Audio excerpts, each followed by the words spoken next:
Kenshin Himura, a swordsman who went from being a terrifying manslayer to becoming a guy who would apologize to his rice bowl if he eats too fast. Even his sword took a vow to pacifism, as the man kept on struggling to have a peaceful life in the Meiji era of Japanese history. Our story begins with the Shinsengumi charging at an assassin known as Hidekiri Badasai, only to meet the same fate as their predecessors who tried the same. The feared assassin, with his exceptional swordsmanship and relentless nature, proved to be an almost invincible foe. The battlefield was strewn with fallen samurai, a testament to Badasai's lethal prowess. Eager to join the fray, the vice commander of the Shinsengumi, Akita Soji, tried to charge at the Badasai. His determination was evident, but his superior, Hajime Seidu, stopped him. Seidu was deeply concerned about Akita's lung disease, which had been worsening. Instead, Seidu, known for his exceptional sword skills and tactical mind, decided to confront Badasai himself. The tension was palpable as the two warriors faced each other, ready to test their mettle. Fast forward a few years to 1878, a time of change and modernization in Japan. The era of the samurai was fading, giving way to the Meiji era. Amidst this backdrop, a certain Himura Kenshin was wandering the streets of downtown Tokyo. His peaceful stroll was interrupted by the head of the Kamiya dojo, Kamiya Kaoru, mistaking Kenshin for the infamous Hidekiri Badasai, who she believed was still on a killing spree. She confronted him with righteous indignation. Kaoru's accusations were met with a confused look from Kenshin, who seemed oblivious to the sword abolishment decree. Her anger intensified when Kenshin, dodging her attacks, fell and hit his head. It was then that Kaoru realized Kenshin was an aimless wanderer, akin to a leaf blown by the winds of fate. To her astonishment, his sword was a sakabato, a reverse blade with no trace of blood. With this revelation, Kaoru had no choice but to let Kenshin go. Before she could, however, police whistles echoed through the streets. A massive man was causing chaos, terrorizing police officers who assumed he was the Hidekiri Badasai due to his sheer power.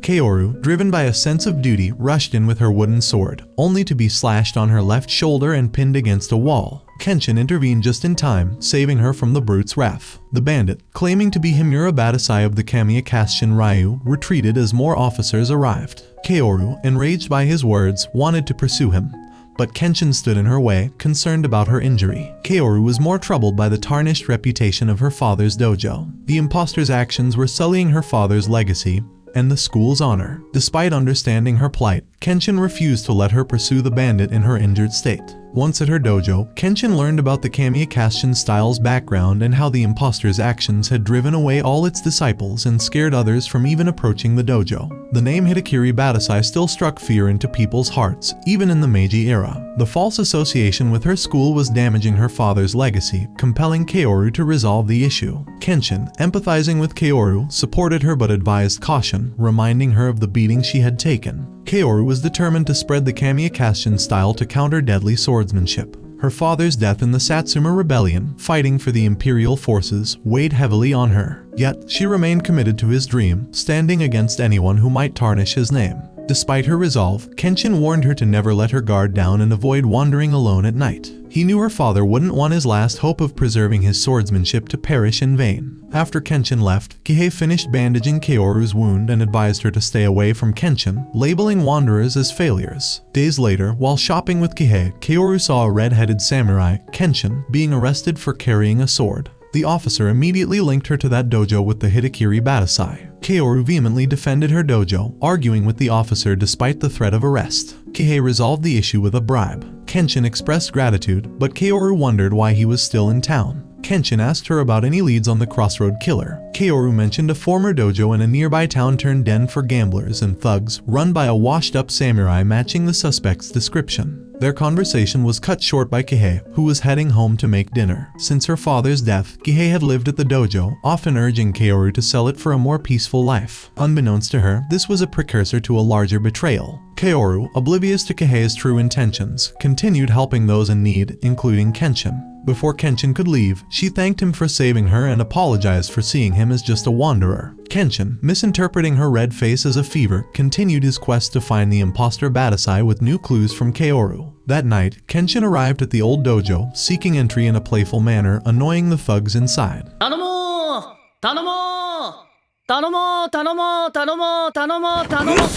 After a brief exchange, Kenshin confirmed Kaoru's clues were accurate but found himself surrounded by thugs. Meanwhile, Kaoru's silence was broken by Kihei, who again urged her to sell the dojo. When she refused, Kihei revealed forged documents, needing her stamp to claim the estate. To Kaoru's horror, Haruma Gohei, the massive killer, and other thugs arrived, revealing Kihei's deceit. Kaoru tried to fight back but was no match for Haruma's strength. Just as Kihei thought he had won, Kenshin arrived, chiding Kaoru's naivety yet choosing to stand by her. The thugs attacked, unaware they faced the true Hitakiri Badasai, whose legendary skills were rooted in the Sengo Kyujidai.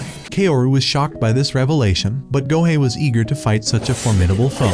Kenshin swiftly defeated Gohei, much to Kihei's terror. Kihei, seeing his brother's defeat, lost consciousness in fear as he wet himself. After destroying the forged documents and apologizing for his deception, Kenshin prepared to leave the dojo. Kaoru insisted he stay, arguing she needed his help to revive the dojo and asking for his real name. Initially resistant, Kenshin relented, impressed by her sincerity, and introduced himself as Kenshin Himura. Thus, the heroic tale of Kenshin Himura began, with a new chapter in his life unfolding as he stood beside Kaoru to rebuild her father's legacy and protect those in need. But not without Kaoru realizing that Kenshin must be in his 30 seconds. Now that a week had passed since the Crossroad Killer was apprehended, Kaoru faced a pressing challenge: how to attract new disciples to her dojo. Her source of wisdom came from none other than Kenshin, who observed that the new era brought significant changes. He noted that people were struggling to reconnect with the traditional ways of swordsmanship, a reality that Kaoru found frustrating. Her irritation grew when she contemplated Kenshin's youthful appearance, only to be bewildered by his uncertainty about his own age. Whether he was 28, 30, or even as old as your uncle seemed absurdly ambiguous to her. Later that day, while Kenshin reassured Kaoru that students would return eventually, an unexpected incident occurred. A young boy tried to pickpocket Kenshin on a bridge. Kaoru quickly caught the boy and retrieved Kenshin's wallet. The boy, defiantly, called Kaoru ugly, sparking her annoyance. Kenshin, witnessing the tension, attempted to calm the situation by voluntarily offering his wallet to the boy before walking away. However, the boy, unwilling to accept what he perceived as pity, threw the wallet back at Kenshin.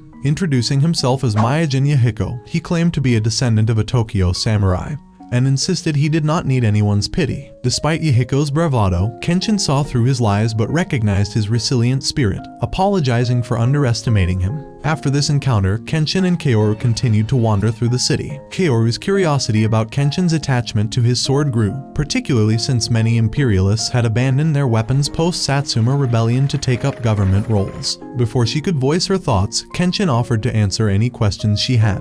Kaoru, not wanting to appear vulnerable, swiftly changed the topic, asking him to hide his sword. Kenshin reassured her that it wasn't a significant issue, given the recent enforcement of the sword abolishment decree, which only added to Kaoru's frustration. As they parted ways, Kaoru instructed Kenshin on what to buy from the market. An old man in a luxurious carriage soon approached her, asking for directions to the police station. The sight of such opulence was uncommon in Japanese society, akin to seeing a Tesla in a developing country. The old man inside was preoccupied with rumors about the presence of Hitakiri Badasai in downtown Tokyo. Meanwhile, Yahiko, disheartened, entered an alley and encountered two thugs. It became evident that he had been stealing to pay off debts. The thugs were displeased with Yahiko's defiance and lack of money, leading Gasuke, the larger thug, to beat and humiliate him, threatening dire consequences if he didn't pay by nightfall. Back with Kaoru, she noticed people running in the opposite direction. It turned out that a crowd had gathered to witness an arrest for breaking the sword abolishment law. Kaoru quickly deduced that Kenshin must be involved. She was correct. Kenshin was indeed the one the police struggled to apprehend. Not wanting to cause further trouble, Kenshin was about to surrender until the arrival of the sword-bearing police unit, led by Lieutenant Yujiki, a ruthless officer who abused his authority. Yujiki ignored his comrades' warnings about Kenshin's peaceful intent and pressed for his arrest. Kenshin remained composed, refusing to draw his sword despite Yujiki's provocations. When Kaoru arrived, Yujiki saw an opportunity to manipulate the situation, blackmailing Kenshin into drawing his blade. With townsfolk feeling increasingly threatened by Yujiki's squad, who legally could kill anyone carrying a sword, Kenshin finally drew his own, not to comply but to protect Kaoru and the townspeople. Seizing the moment, Yujiki attacked, claiming self-defense. At the same time, Yamagata Aramoto, the officer from the carriage, received word that his information on Himura Badasai had been incorrect. Yamagata had wanted to meet Kenshin earlier but was delayed by his duties in the Satsuma Rebellion. Having known Kenshin since the Boshin War, Yamagata was aware that Kenshin had never used his sword for personal gain, seeing it as a duty in the imperialist cause. Kenshin was considered a national hero among imperialists, and Yamagata sought to offer him a high-ranking position in the newly established Japanese Empire. Meanwhile, Chief Yoramura briefed Yamagata on the recent capture of the Crossroad Killer's thugs, though they still didn't know who had apprehended them, only that the real deal got them. Another officer interrupted with urgent news of a fight in downtown Tokyo, involving a sword-bearing unit led by an imperialist from Satsuma. Realizing the gravity of the situation, Aramoto rushed outside to assess the scene, especially upon learning that a samurai with red hair and a cross-shaped scar was involved. By then, the situation had escalated. Kenshin had incapacitated most of the police officers, leaving only a handful, including Yujiki, still standing. The townspeople cheered as Kenshin defeated multiple attackers simultaneously. Enraged by Kenshin's prowess, Yujiki launched an all-out attack, risking his pride. Aramoto, arriving at the scene, recognized the futility of Yujiki's efforts, as his swordsmanship was no match for Kenshin's. The crowd celebrated Kenshin's decisive victory, but Aramoto was even more thrilled to reunite with his old comrade.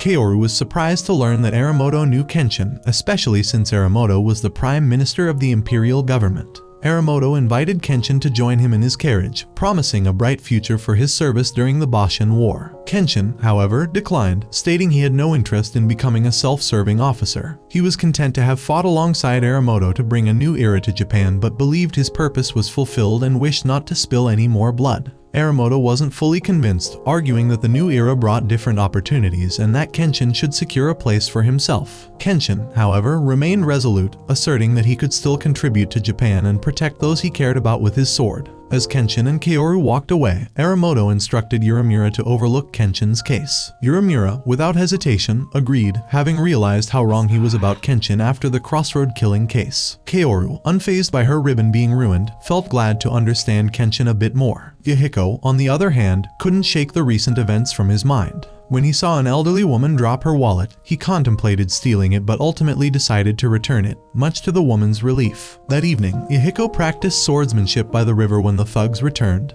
demanding their money. Inspired by Kenshin's chivalry, Yahiko refused to pay and declared he would sever ties with the Yakuza. Despite Gasuke's brutal assault, Yahiko's resolve remained unbroken, prompting Gasuke to take his time asserting his dominance. While this was going on, Kaoru was heading back home from a long day of training herself, wondering if Kenshin had already prepared the bath for her, only to witness the unsettling sight of Yahiko being taken away by the Yakuza. Her heart sank at the scene, and she knew she had to act quickly. That night, in the Kanto Shui gang mansion, Yahiko found himself face to face with the gang's boss. The boss argued that the Meiji era had no place for the samurai's honor, pointing out how the wives of once revered daimyos now worked in the red light district. Despite the boss's cynical claims, Yahiko defiantly vowed to uphold his beliefs at any cost. Frustration boiled over as Gasuke and his thugs beat Yahiko, taunting him about his parents' pasts. In a fit of rage, Yahiko bit Gasuke in a sensitive area, fiercely defending his parents' sacrifices. Enraged, Gasuke drew his sword to strike, but Kenshin arrived just in time to save the boy. Kenshin swiftly dealt with the stubborn guards, ensuring they got some rest, and did the same with Gasuke, who repeatedly interrupted his conversation with the Yakuza boss. Intimidated by Kenshin's immense strength, the old man relented to Kenshin's demand to take Yahiko with him.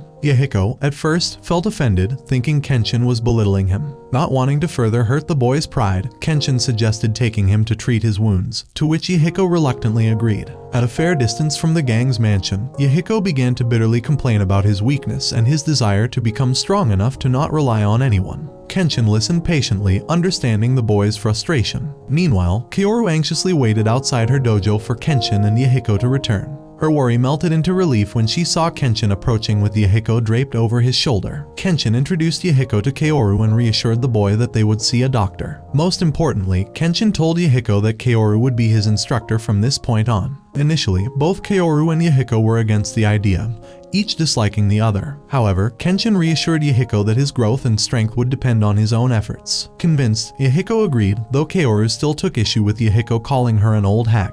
With her first disciple secured, Kaoru began lessons a few days later. Yahiko stubbornly refused to be taught by a woman, leading to a series of squabbles rather than actual training. At Kaoru's request for help, Kenshin insisted it was her responsibility to handle Yahiko's training. To understand Kenshin's stance, we must look back to the day after he rescued Yahiko from the Yakuza. Many people showed interest in learning swordsmanship, exciting Kaoru. However, Kenshin noted that his style differed from what Kaoru taught, causing many to lose interest and leave, except for one injured child. In the present, Kaoru was upset that Kenshin turned down all the potential students. Kenshin explained that those joining out of mere curiosity rather than devotion wouldn't last long. It was better to train someone genuinely willing to learn, even if it took time. Instead of becoming more cooperative, Yahiko's ego grew even larger. He insisted on learning Kenshin's sword style, but Kenshin refused, encouraging him to learn the Kamiya style while Kenshin supervised. Just as Kenshin finished speaking, the argument between Kaoru and her 10-year-old nemesis resumed. Kaoru, frustrated, searched for Yahiko, who she believed was likely to slack off when ignored. Her complaints were met with a slipper thrown from the dojo roof. Yahiko had returned. Accusing Kaoru of speaking poorly about him behind his back, Yahiko insisted he didn't need her guidance and preferred to study alone. Yahiko also questioned why previous disciples hadn't returned. Their conversation was interrupted by the arrival of two former students, Hira and Sato, seeking shelter from those pursuing them. Before Kaoru could understand what happened, two thugs rushed into the dojo to continue beating Hira and Sato. Angered by strangers causing trouble in her dojo, Kaoru engaged the intruders in a brief skirmish, easily defeating them and impressing Yahiko with her skills. With the immediate problem resolved, Kaoru asked her former students what happened. They explained that they had encountered a drunken group causing havoc. In their attempt to stop the group, their friends turned against them, chasing Hira and Sato through the streets. As they finished explaining, the rest of the gang arrived at the dojo. Concerned for their safety, Kaoru ordered her former students to enter the training room, closing the door behind them. Hachisuka, the gang leader, was pleased, thinking they were now trapped and vulnerable to his wooden cannon. While the Hashimanji-Guren gang planned their next move, Kaoru felt overwhelmed by her students' predicament, especially since Kenshin was out shopping. Yahiko pointed out that the gang wouldn't attack without reason, noting Hira and Sato, smelling of booze, must have provoked them. Kaoru sought confirmation, and the former students admitted their fault. Before Kaoru could respond, the gang began attacking the dojo, with Hachisuka intent on destroying it. Yahiko suggested handing over the former students, but Hachisuka also targeted Kaoru for sheltering them. Despite Yahiko's protests, Kaoru chose to take the blame to protect her students. Just as Hachisuka was about to strike her, Yahiko knocked him out, moved by Kaoru's selflessness. Their fortunes improved with Kenshin's return. He tried to negotiate the gang's peaceful withdrawal, but Hachisuka, confident in his wooden cannon, refused. Despite warnings from his gang members about Kenshin's power, Hachisuka remained defiant. Unbeknownst to him, Kenshin effortlessly slashed the cannonball, shocking Hachisuka and forcing him to order a retreat. With the immediate threat gone, Kenshin learned about the events leading up to the conflict. He concluded that the former students could go home but should forget their connection to the dojo and promise never to hold swords again. They agreed, and as they left, Kaoru urged Hira to see a doctor for his wound. Deep down, Kaoru was saddened by what had happened to her old students. Thankfully, Kenshin was there to support her. Surprisingly, Yahiko, moved by the events, decided to become Kaoru's first student. This marked a new beginning for the Kamiya dojo, with Kamiya Kaoru as the acting master, Yahiko Myojin as her first student, and Himura Kenshin as the wandering swordsman who had found a place to belong. That night, however, the Hashimanji-Guren gang members were beaten down by another powerful figure. They begged for their lives, and the mysterious individual, bored with the encounter, pondered if they would ever meet a worthy adversary. The next day, Yahiko was training diligently, but his rhythm was disrupted by Kenshin chopping wood nearby. Frustrated, Yahiko complained that Kenshin's precise, professional sword technique was making his own practice feel inadequate. In the midst of this, Kaoru burst in, beaming with excitement. She declared that they no longer had to worry about their financial situation. One might wonder if she had decided to give up on the dojo and start a new business, or perhaps dabbled in some new age investment like crypto NFTs. Yahiko, ever the skeptic, even joked that her ugliness had finally affected her brain. In reality, Kaoru had stumbled upon an old ink painting by her grandfather that was worth a fortune. Despite her elation, she couldn't resist hitting Yahiko on the head, even while she was on cloud 9. She eagerly planned for them to celebrate with a lavish meal at a beef hot pot restaurant. As they discussed their good fortune, Kaoru, along with her homeless bodyguard Kenshin, who was often mistaken for her boyfriend, and the defiant Yahiko, arrived at the restaurant. They were ready to indulge in a fancy lunch. Kenshin, however, quickly noticed a group of democratic rights movement activists arguing and drinking nearby. As the trio was about to order drinks, a bottle hit Kenshin on the back of the head. Tensions escalated between the activists, prompting Yahiko to confront them and demand an apology for Kenshin. The activists, proud and intoxicated, refused, which further escalated the situation. When a waitress tried to calm things down, the drunkards pushed her, but Sagara Sanosuke, a mysterious figure from the previous night, intervened, catching her just in time. With the waitress now safe, Sanosuke decided to handle the activists himself, challenging them to step outside for a fight. Kenshin tried to dissuade Sanosuke, suggesting it would be better to avoid the confrontation. But Yahiko insisted that the activists had asked for it and should face the consequences. The biggest of the trio attacked Sanosuke with a sentetsu, a small weapon meant for surprise. However, Sanosuke effortlessly reversed the attack, leaving the activist injured. The remaining activists, unable to back down, urged Sanosuke to give them his best. Sanosuke hesitated, not wanting to bully them, and instead defeated one activist with just a single finger, astonishing everyone and knocking his opponent out cold. Infuriated by their friend's defeat, one activist drew his sword to attack Sanosuke. Kenshin swiftly intervened, warning the activist that he wouldn't hesitate to draw his own sword if necessary. Kenshin pointed out that they should focus on fixing themselves before trying to fix the government. Intimidated by Sanosuke's display of power in Kenshin's presence, the activists decided to back down. The waitress, thanked Sanosuke for his heroism. However, Sanosuke directed his gratitude to Kenshin for protecting Kaoru's pretty face by blocking the bottle aimed at him. Sanosuke admired Kenshin's humility despite his immense power and invited him to a challenge. Kenshin declined the offer, but Sanosuke remained determined that they would fight someday. As Sanosuke left, Kenshin noticed the word "bad" written on the back of his jacket. While Kaoru and Yahiko wondered about its meaning, T reminded them that Sanosuke hadn't paid his bill, leaving someone else to cover it. That night, Sanosuke was approached by the Haruma brothers, who had escaped from jail and previously tried to force Kaoru to sell her father's dojo. They sought his help to defeat Kenshin. Despite feeling used as a hitman, Sanosuke agreed after learning his opponent was the legendary Hidekiri Badasai. The next morning, the Haruma brothers grew uneasy as Sanosuke didn't show up.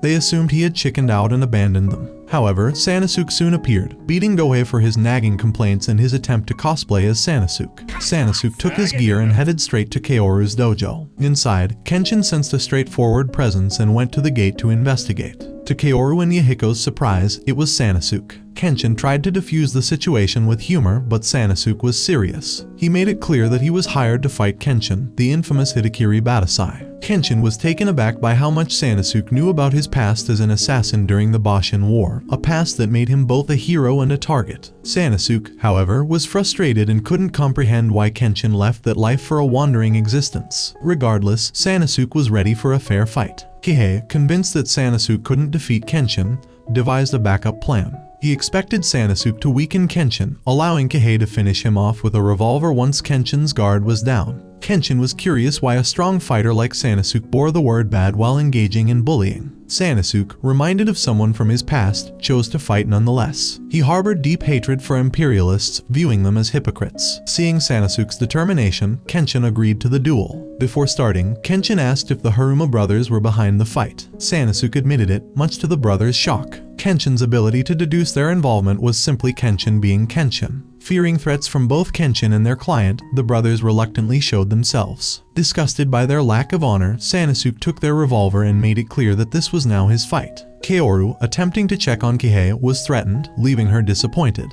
Sanosuke concluded that the dojo was too cramped for their duel and suggested moving to the river's edge. Kenshin quickly agreed. On the way, Kenshin noted Yahiko's surprise at learning about his past but appreciated that the boy didn't find him intimidating. When Yahiko asked Kenshin the same question, he received a playful oro, which annoyed him. Upon reaching their destination, Sanosuke revealed his massive zanbato and introduced himself, intimidating Kaoru and Yahiko with its historic significance. Kenshin remained calm and introduced himself. Sanosuke launched his first attack, destroying Kenshin's sword sheath but failing to harm him. Kenshin swiftly countered, knocking Sanosuke back in one move. Despite Yahiko's excitement, Sanosuke's true strength lay in his ability to withstand blows, making him a formidable opponent for the Hidekiri Badasai. But would that be enough to defeat Kenshin? The fight is now going through an upheaval, and no one was able to get the upper hand over the other. Realizing that, Kihei thought that it would be about time to pull out his move, just as Sanosuke began to prepare for his own attack. A brief silence took over the place that was broken by Sanosuke's attack.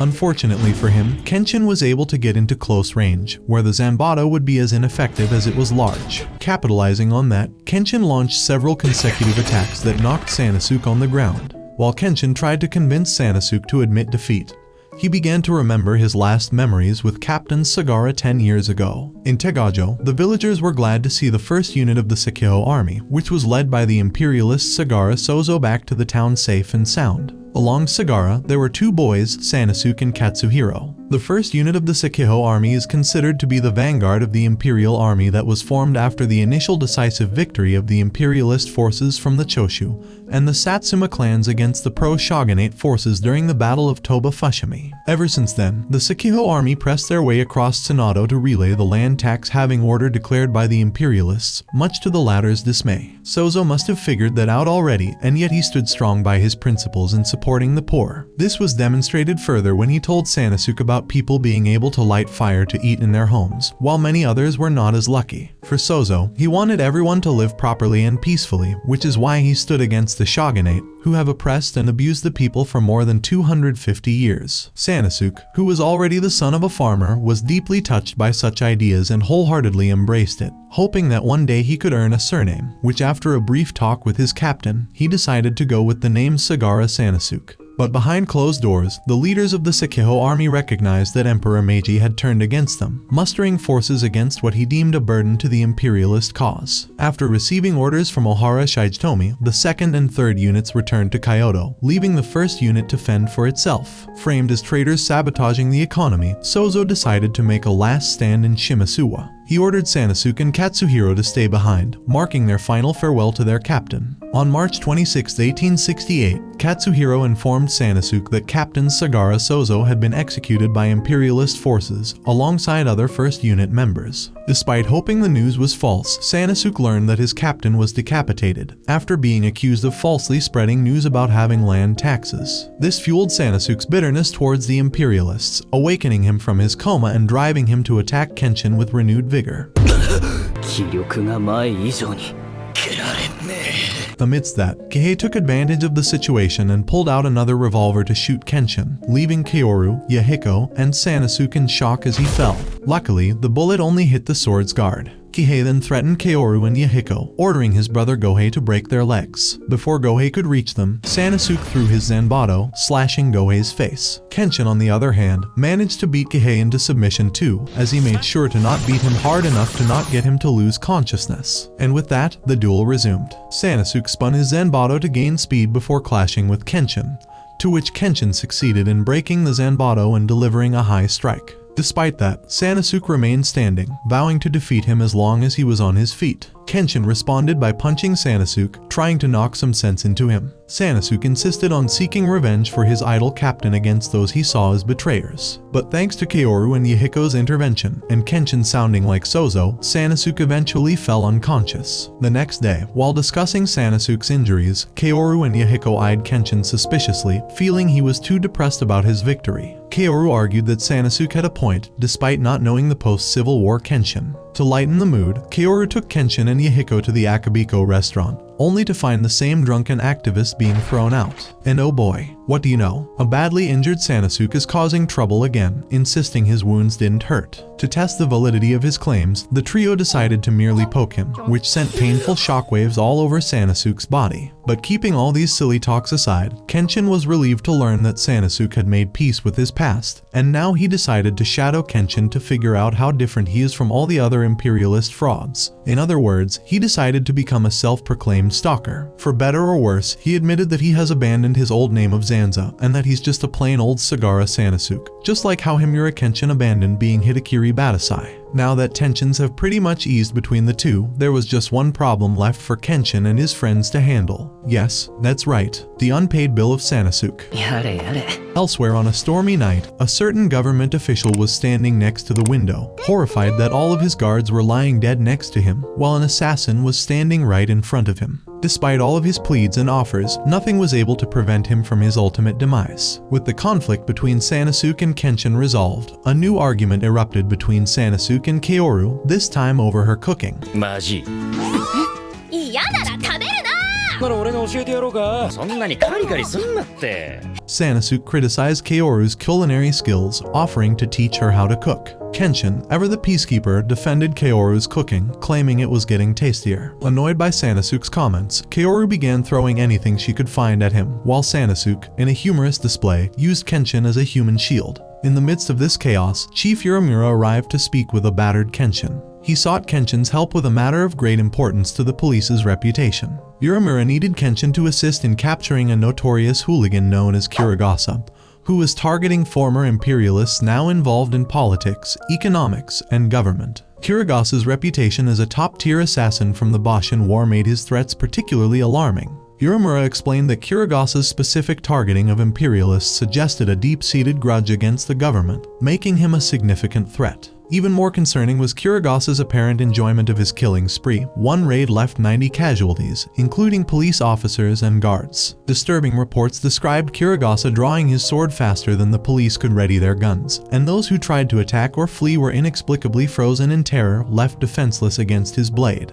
Kenshin, hearing this detail, deduced the technique Kurugasa was using. Despite Kaoru's concerns for his safety, Kenshin agreed to help, accompanied by Sanosuke. Their mission was to protect Tani, an imperialist official, from Kurugasa. Tani, however, was stubborn and insulted by Chief Yoramura's attempts to make him reconsider his security arrangements. Although Tani had already hired numerous bodyguards, Yoramura insisted on additional reinforcements. Tani mocked this idea, confident in his men's superiority. However, when Kenshin entered, reminding Tani of his past service as a bodyguard during the Bakumatsu era, and Sanosuke, recalling his previous victories over Tani's fighters, Tani quickly changed his tune and welcomed them. Yoramura decided to increase the guards outside the mansion for added safety. As the expected time of Kurugasa's arrival approached, Kenshin and Sanosuke passed the time playing shogi and discussing the assassin's potential appearance. Kenshin hoped Kurugasa wouldn't show up, a sentiment Sanosuke shared. Kenshin's goal was to stop Kurugasa's evil deeds to save lives, including Kurugasa, while Sanosuke was simply eager for a fight. Their conversation was interrupted by a sudden scream. Realizing the guards outside the mansion had been incapacitated, Kenshin and Sanosuke fortified the defenses around Tani. They stood poised, waiting for Kurugasa to enter. Just as one guard relaxed, thinking the threat had passed, Kurugasa slashed the guard's back, making a dramatic entrance through the window. Disappointed by the lack of people to fight,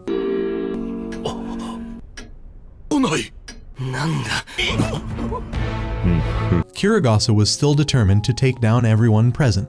Kenshin stepped forward to handle Kurugasa alone, while Sanosuke protected Tani with the other guards. In a panic, Tani ordered his guards to attack Kurugasa, promising them government positions and luxurious lives if they succeeded. Despite Kenshin and Sanosuke's attempts to dissuade the men, they charged forward and were swiftly cut down by Kurugasa. Sanosuke was stunned by Kurugasa's speed, and as he tried to warn the remaining guards, Kurugasa's presence froze everyone in place. Impressed that Sanosuke could still move, albeit slowly, Kurugasa took notice, just as Kenshin appeared and attacked, verifying Kurugasa's deadly reputation firsthand. Realizing he was facing Himura Badasai, Kurugasa attempted to petrify Kenshin too. Surprisingly, Kenshin resisted the effect, matching his opponent's sword aura. Kurugasa, however, moved quickly, aiming to kill Tani. Before he could strike, Sanosuke broke free from the Shin no Ippon effect, rushing towards Tani and breaking Kurugasa's katana with a powerful punch. Undeterred, Kurugasa used the broken sword to pierce Sanosuke's arm,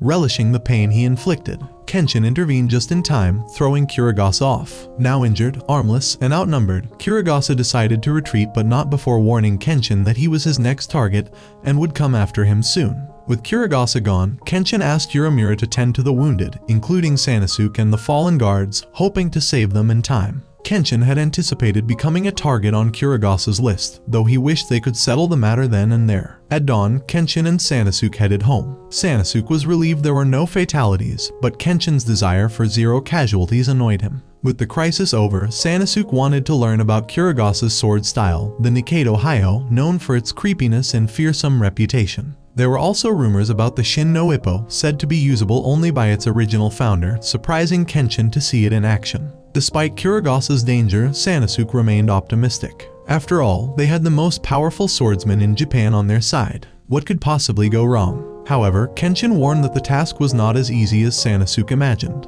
After 10 brutal years of slaughter during the Boshin War, Kenshin had vowed never to take another life. Yet, there were others like Kurugasa who continued down the violent path. Kenshin knew little about how Kurugasa had refined his techniques, only that he had first emerged as part of the Shinsengumi in Kyoto, fighting on the shogunate's side. However, Kurugasa's actions had caused more harm than good, and his numerous atrocities surpassed even those of the Shinsengumi. When the unit tried to discipline him, he killed his captor and fled. Months later, he reappeared as a ruthless manslayer for the imperialists. In essence, Kurugasa had no ideals, causes, or moral compass. Understanding that Kurugasa's only purpose was to kill, Sanosuke finally grasped the situation's gravity. Kenshin, not wanting anyone else involved, claimed the manslayer was solely after him. However, he asked Sanosuke to take care of Kaoru and Yahiko in his absence. As the morning sun rose, Sanosuke was dismayed to see Kaoru drooling in her sleep. Yahiko explained she hadn't slept out of worry for Kenshin. Seizing the moment, Sanosuke tried to wake her by making funny faces, amusing Yahiko. Unfortunately, karma struck as Kaoru woke up and hit them both on the head. Realizing Kenshin hadn't returned, Sanosuke explained the entire story to her. Fearing she might lose Kenshin, Kaoru decided to follow him to the riverbank, despite Sanosuke's warnings. As she left, Yahiko and Sanosuke talked about Kaoru's attachment to Kenshin before resuming their activities. Unbeknownst to them, Kurugasa had been eavesdropping the whole time. At the riverbank, Kenshin pondered his strategy when he sensed a presence nearby. To his surprise, it was Kaoru, not Kurugasa. Reassuring Kenshin that she would stand by him, Kaoru offered her favorite indigo ribbon, making him promise to return it. Just as Kenshin vowed to keep his promise, Kurugasa arrived on a boat and kidnapped Kaoru, aiming to awaken the Badasai within Kenshin. Kenshin was outraged, but would he become the Badasai he once was? Only time would tell. Before losing track of each other, Kurugasa made sure to give Kenshin the location where they should be meeting, in front of the Inari at the town shrine grove, tonight at midnight. While waiting for Kenshin, Kurugasa realized that Kaoru was glaring at him. He knew that she knew why he abducted her, and that she's still resentful to him for that. And yet Kurugasa still didn't care, as he only cared about bringing back the old Hidakiri Badasai back to life. As it turned out, Kurugasa Giant encountered Kenshin during the Bakumatsu era, and was awed by his ability to defeat all his comrades effortlessly. As Kurugasa lamented his descent into darkness, Kenshin arrived. Kaoru was initially glad to see him but was unsettled by the anger and vengefulness in his eyes, which contrasted sharply with his usual demeanor. It seems Kurugasa has achieved his objective. Without further ado, the fight began. Kenshin and Kurugasa matched their attacks blow for blow, with the former nullifying the Shin no Ippon attack of Kurugasa as easily as he did before. Witnessing this, Kaoru felt unsettled by this different Kenshin that she had never seen before. As for Kenshin, he began to read the Nikaido Haido movement, dodging them at first, before outright disrupting the attack in the end. Just as Kenshin was about to land the coup de grace, however, Kurugasa managed to stab Kenshin's shoulder before knocking him to the ground, despite him already winning just like his father had hoped. Kurugasa thought that that's not enough. In order to get Kenshin to get more upset, he casted a stronger Shin no Ippo on her, so much so that she may die from suffocation in the next 2 minutes. Kurugasa reached a pivotal moment as he saw Kenshin move with such speed that he couldn't track his attacks. Despite the pain from his injury, Kurugasa was excited to witness the return of the old Hidakiri Badasai, prompting him to push his limits. However, when he charged at Kenshin, the intense aura around him made Kurugasa hesitate, revealing his underlying fear. Kenshin, recognizing Kurugasa's facade, attempted to negotiate for Kaoru's release from the Shin no Ippo, but found it nearly impossible, regardless of the outcome of their battle. To make matters worse for Kenshin, Kurugasa put himself under strong hypnosis to unleash his full potential, but Kenshin remained unfazed as he prepared for his lethal attack. Intimidated by Kenshin's stance, Kurugasa briefly considered dodging, unaware he was being lured into a trap. Instead of using his Sakabato, Kenshin struck with his sheath, breaking Kurugasa's right arm beyond repair. With Kenshin securing his victory, Kurugasa stood at the mercy of Kenshin. Initially, Kenshin was reluctant to strike before Kurugasa began to manipulate him to strike. Before Kenshin could finish off his opponent, Kaoru managed to break off the Nishi no Ippo. Hearing her voice and seeing Kaoru cry, Kenshin resorted to his peaceful self once again. No! No! No! Managing to catch Kaoru before she fell down. Kurugasa stood up with his sword, and Kenshin anticipated a backstab. Instead, Kurugasa chose to peace out to become the king of the afterlife, refusing to surrender to the authorities. He explained that he could not allow the imperialist government to track other Hitakiris. Although the civil war had ended externally, the internal power struggle continued, making badasais like him and Kenshin still necessary. Rather than pursue his mission, Kurugasa challenged Kenshin to confirm that the Hitakiri within him was still alive, and he was pleased to find he was right. With this ordeal over, Kenshin decided to finally head back to the dojo with Kaoru. On their way back home, the two couldn't help but thank each other for being saved in this struggle, as Kenshin saved Kaoru's life, while Kaoru saved Kenshin from ever coming back to his old self. Oh, Kenshin also didn't forget to give the indigo ribbon back to Kaoru as promised, to which it was tarnished with blood. Kenshin argued that it couldn't be helped that happened after his injury, but Kaoru got so upset that she began running after Kenshin. With the rise of the new sun, Kenshin overcame a major crossroad in his new path, for now that is. It was a new day, and it couldn't start without Kaoru looking out for where Kenshin was. As she began to worry that he had left the dojo, Yahiko came in to inform her that her beloved vagabond was outside with Sanosuke, much to her relief.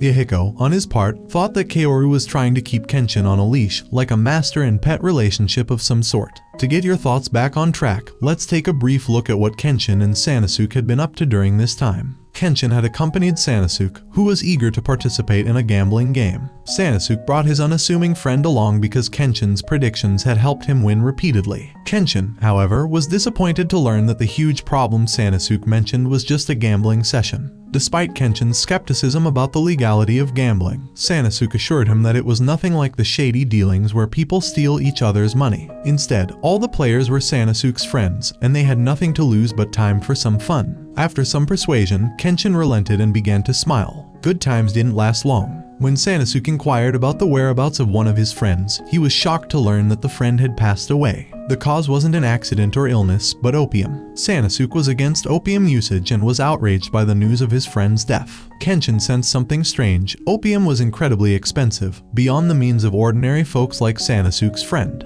Their conversation was interrupted by the entrance of a lady who had spent the beginning of the episode running from some people. In the midst of the chaos, Megumi, the runaway lady, jumped at Kenshin for protection just as her pursuers arrived. While Sanosuke evacuated his friends, he punched one of the intruders,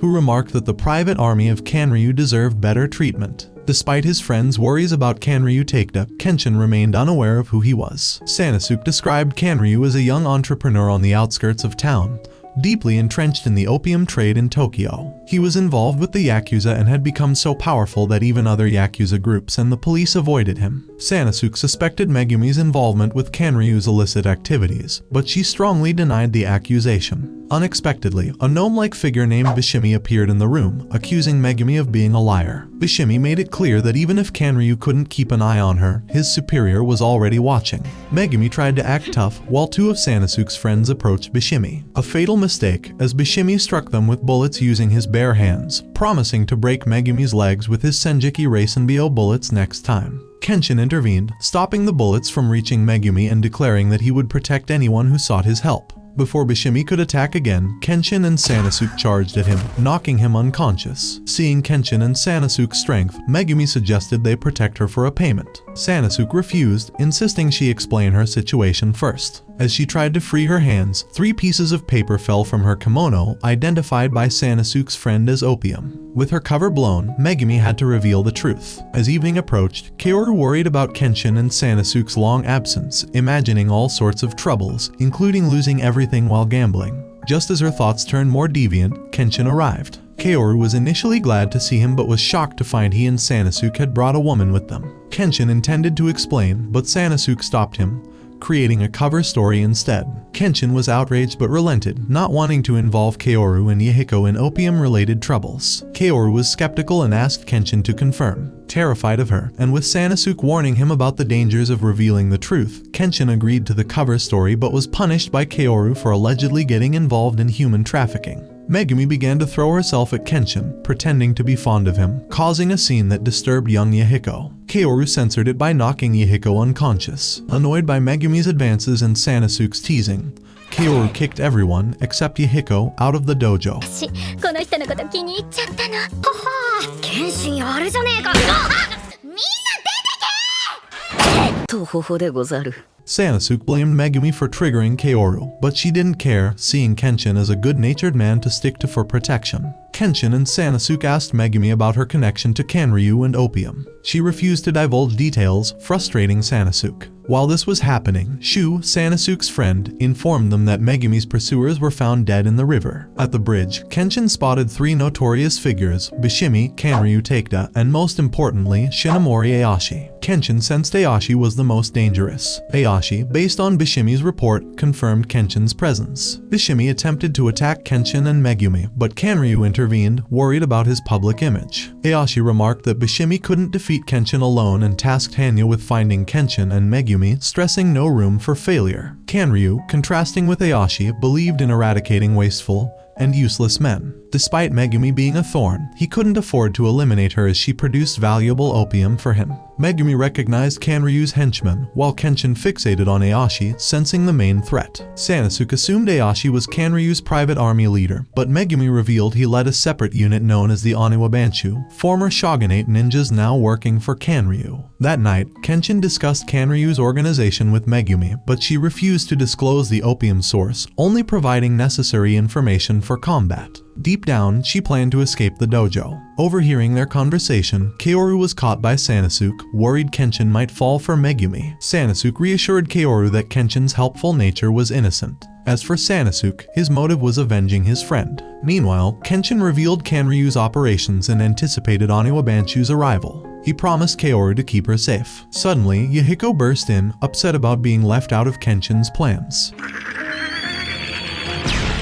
Reflecting on her family, Megumi was interrupted by an explosion. As expected, Hayatoko, an Oniwa Banshu member, demanded Kenshin to hand over Megumi. When he entered the dojo, Hayatoko was so confident to take both Sanosuke and Kenshin at once. He underplayed their strength, however, believing that he's invincible. Seeing that the intruder has no opponents, Sanosuke thought of handling him on his own, as Hayatoko has no weapons. He even ignored Kenshin's advice to take caution. He managed to punch the intruder, but he was oblivious that Hayatoko had a flamethrower deep inside his body. Sanosuke narrowly escaped the fire, while Bishimi, hidden from view, was pleased to see his friend. Before Hayatoko could breathe fire again, Kenshin intervened, successfully diverting Hayatoko's attention. Despite Kenshin's claims, he found that he could slice through the flames but was still hit. As this fight was taking place, Megumi attempted to exploit the opportunity to escape, only for Kaoru to come in her way. She argued that Kenshin is fighting her fight, so she must stand and watch it through. Megumi, however, argued that Kenshin is merely buying time for her, as he can't end up defeating the Oniwa Banshu no matter how hard he tries. Despite that, Kaoru held firm on her belief that Kenshin would emerge victorious. "I was waiting for them to bet some actual money on who will win, but it is what it is, I guess." Kenshin successfully repelled Hayatoko's attacks until he ran out of oil. Frustrated, Hayatoko attempted to replenish his supply, but Sanosuke intervened. Despite Kaoru's warnings, Kenshin allowed it. Sanosuke figured out Hayatoko's flame trick and ran through the fire to retrieve the oil tank from his belly. Believing Sanosuke's arm was burned and unusable, Hayatoko prepared to attack. However, Sanosuke surprised him with a decisive kick, securing a spectacular victory. It was only as she saw how happy Kaoru and the others were at this victory that Megumi began to think about the concept of friendship. Kenshin sensed an incoming danger as he prepared to shoot Megumi, unaware of the frustrated gnome Bishimi lurking nearby. Despite his warning, Kenshin was too far away to stop Bishimi, and the others couldn't react fast enough to save Megumi from the attack. Just as the bullet was about to hit Megumi, Yahiko intervened and was struck instead. The bullet was poisonous, causing him to faint. Enraged, Kenshin attacked Bishimi, but Hanya intervened. Now, Kenshin is trapped, facing another powerful opponent, while Yahiko has 1 hour to live unless he can get medical help. Hanya had no intention of fighting, knowing his comrades were injured and unable to capture Megumi. He chose to leave with them, giving Kenshin some breathing room. Kenshin asked for an antidote for Yahiko in exchange for safe passage, but Hanya refused. Kenshin attacked and suffered a rare defeat.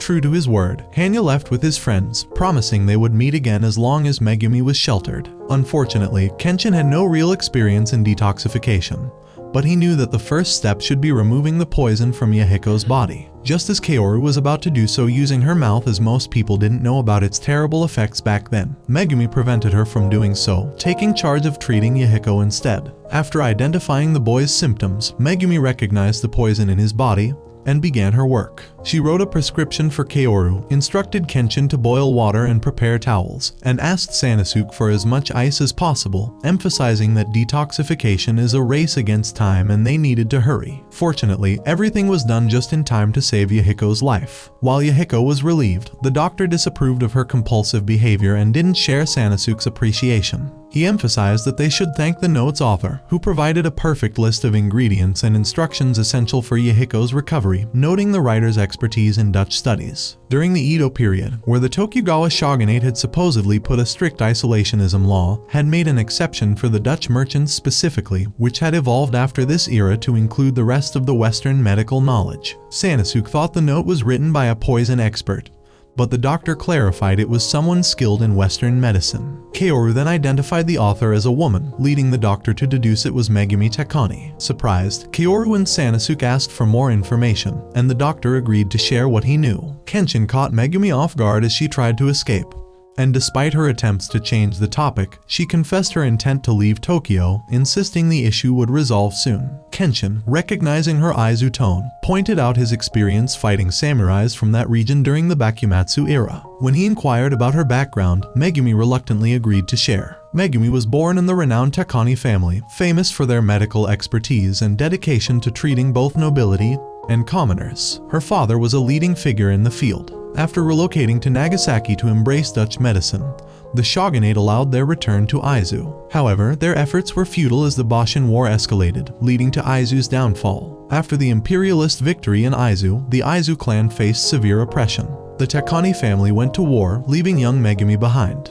She moved to Tokyo 5 years later and worked as a doctor's assistant, which is how the doctor telling the story met her. Unfortunately, the doctor was murdered 2 years later, and Megumi has been missing ever since. It was only when the old man expressed how much he wanted to see Megumi that Kaoru and Sanosuke began to worry that she might have already fled the dojo. Fortunately for them, Kenshin was learning about Megumi's background from her in person, as she admitted that she had no good sense of judgment 5 years ago. As such, she and the doctor she used to work for got easily manipulated by Kanryu to work for him. By the time she realized that she's involved in a huge mess and tried to escape it, it was already too late, as her superior at work got killed by Kanryu's men, leaving her alone in this mess. Megumi considered herself a lost cause, unable to escape her pain. After hearing her story, Kenshin realized Kanryu wanted her for her opium refining skills. Despite this, he admired her awareness of her guilt and argued that she deserved forgiveness and freedom from her burden. Megumi was surprised by this leniency, having not seen it since the Boshin War. Still, Kenshin made it clear that her pursuers will not give up easily, and that they'll be coming after her once again. However, he assured her that he as well as his friends will stand by her side, with Kaoru and Sanosuke confirming that. Although Kaoru had to ruin the mood by threatening Megumi not to make a move on her beloved pacifist Badasai. Elsewhere, Ayashi received note of the crushing defeat of Bishimi and Hayatoko. Once he confirmed that Hanya is still capable of performing spying operations, he gave him the order to learn more about Kenshin within 3 days' time, until he fully recovers from his injuries. The next day, Kanryu was welcomed by an American sailor and a fellow entrepreneur to be introduced to a new product that made him ecstatic. But what could that be? Let's get to that question for later and take a brief look at Sanosuke, who couldn't shake yesterday's events off his head. Meanwhile, Kenshin, Kaoru, and Yahiko were all enjoying Megumi's ohagi, with Kenshin openly praising her skill in comparison to Kaoru's infamous, mud-like attempt. His comment caught the attention of a young girl with an intense look and a demeanor reminiscent of One Punch Man, sparking some frustration in Kaoru. Megumi, ever the tease, encouraged Kenshin to choose her over Kaoru, which only made Kaoru more annoyed, reminding Megumi this wasn't part of their agreement. Megumi, never one to hold back, took another jab at Kaoru's insecurities, making her unable to respond. However, Yahiko had his own take on the situation, summing Megumi up perfectly. He thought Kaoru might become a bit more graceful with Megumi around, but she hadn't changed a bit. Kenshin, on the other hand, noticed a brighter, more hopeful side to Kaoru since Megumi's arrival, a fact that frustrated Kaoru even more. Meanwhile, Sanosuke returned with the test results, confirming the substance was indeed the new opium plaguing the town. Kenshin, in an attempt to ease the mood, invited Sanosuke to breakfast, but he declined, clearly holding a grudge against Megumi. Kaoru grew upset, and though Megumi recognized her mistake, she struggled to find a way to make amends. Kenshin, as always, tried to calm the situation, reminding her that they all knew she was at fault. but learning about her past gave them some understanding, meaning she couldn't be blamed entirely. His advice was to leave Sanosuke alone for now and let time work its course. Later, as Megumi washed dishes, Sanosuke's harsh label of opium girl still lingered in her mind. Her thoughts were interrupted by a visitor, Hanya, the book lender, who asked if she was a new resident. After she denied it, he threatened to poison the dojo's well if she didn't come with him to Kanryu. With little choice, Megumi reluctantly agreed. At Kanryu's mansion, Megumi once again refused his demand to work for him, but Kanryu quickly turned to blackmail, warning that he would burn down the Kamiya dojo if she didn't cooperate. He reminded her that, as the opium girl, she had no place to run, giving her until midnight to decide. Meanwhile, Aoshi doubted Kenshin would make any moves, but Kanryu confidently assured him that Kenshin wouldn't interfere if he thought Megumi had left of her own will. However, Kenshin suspected Kanryu's involvement, finding Megumi's sudden departure suspicious, especially since she had no family left in Aizu. Ready to investigate, Kenshin rallied his friends to join him, but Sanosuke initially refused, seeing no reason to help the opium girl. Yahiko was outraged, but Kenshin sternly pointed out that Sanosuke's reaction wasn't like him. Sanosuke admitted he was grieving the loss of a close friend, a good-natured man, who, unlike him, had stayed true to a pure path. Kenshin, ever persuasive, began to convince Sanosuke that Megumi was genuinely trying to make amends, reminding him that his coldness toward her had only made it harder for her. As Kenshin left, Yahiko, eager to repay Megumi for saving his life, wanted to join him. Kaoru initially tried to stop him, but Yahiko's determination won out, and she realized just how much he had grown. Sanosuke then decided to tag along as well, suggesting Kaoru stay behind to prepare breakfast for 5. At the same time, Megumi had arrived at Kanryu's mansion and informed the guards of her presence. Kenshin's team wasted no time and headed there that night, encountering little resistance at the entrance. They decided to storm the mansion directly, taking down any guards in their path. Inside, Kanryu was eager to get Megumi back under his control, but she surprised him by attempting to kill him instead. Just as she was about to strike, her dagger vanished. Aoshi had intervened, giving Kanryu a chance to retaliate. Despite his skills, Aoshi's loyalty to Kanryu seemed questionable, as the mastermind hardly seemed worthy of the Oniwa Banshu's allegiance. Kanryu ordered his private army to extract the opium recipe from Megumi, but Aoshi informed him that his entire force was already engaged with the intruders outside. Realizing his mistake, Kanryu reassured himself that his army could still overpower them. However, Kenshin, Sanosuke, and Yahiko were cutting through his forces with ease, even fending off the gunmen without much effort. The trio's path to the mansion was now wide open. Realizing Kenshin was more dangerous than he had anticipated, Kanryu instructed Aoshi to avoid fighting him. But Aoshi, confident in his abilities, refused, seeing Kenshin as the perfect challenge for the Edo Oniwaban group. Confronting Kanryu, Kenshin gave him one final chance to release Megumi. Instead of backing down, Kanryu foolishly tried to recruit Kenshin to his private army, an offer that Kenshin rejected without hesitation. Kanryu, realizing Kenshin was serious, declared he'd release Megumi within an hour. Kenshin agreed but warned that he'd come for her himself if necessary. Kanryu, even though he became terrified at this show of force, remained stubborn.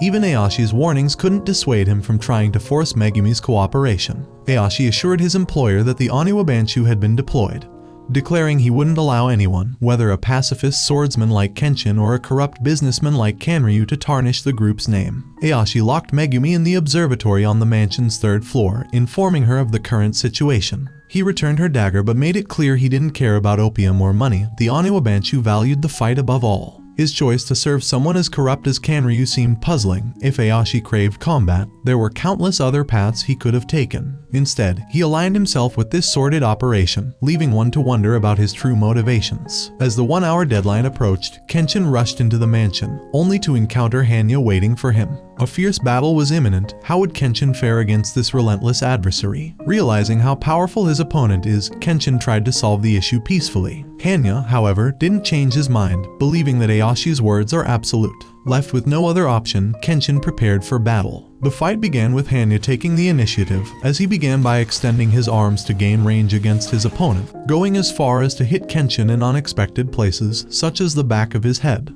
Don't get any funny ideas, this is a serious matter. Thankfully, Kenshin managed to dodge the most lethal attacks of the bunch. Hanya was proving himself not only as a powerful opponent, but a cunning one at that, so now Kenshin must take a different approach to deal with him. Taking pride in pinning Kenshin's back against the wall, Hanya couldn't help but make fun of Kenshin's strength, as he won't be able to last for a minute against Ayashi if he can't get past him first. Hearing that he got caught in his spell, Kenshin figured that he must break through it in order to win. No Sherlock. In order to do so, Kenshin took a different stance than usual. This took friend and foe there by surprise. Hanya knew that Kenshin knew the purpose of his stance, and yet he had the guts to claim that he had nothing that would qualify him to fight Ayashi, as he was confident that he can still defeat him himself anyway. Little did he know that Kenshin was using this stance to see through the actual lengths of his arms, as they were in horizontal striped tattoos. This has initially prevented Kenshin from determining the range of Hanya's arms, but now using this he could do it rather easily, so much so that he got to hit Hanya's head.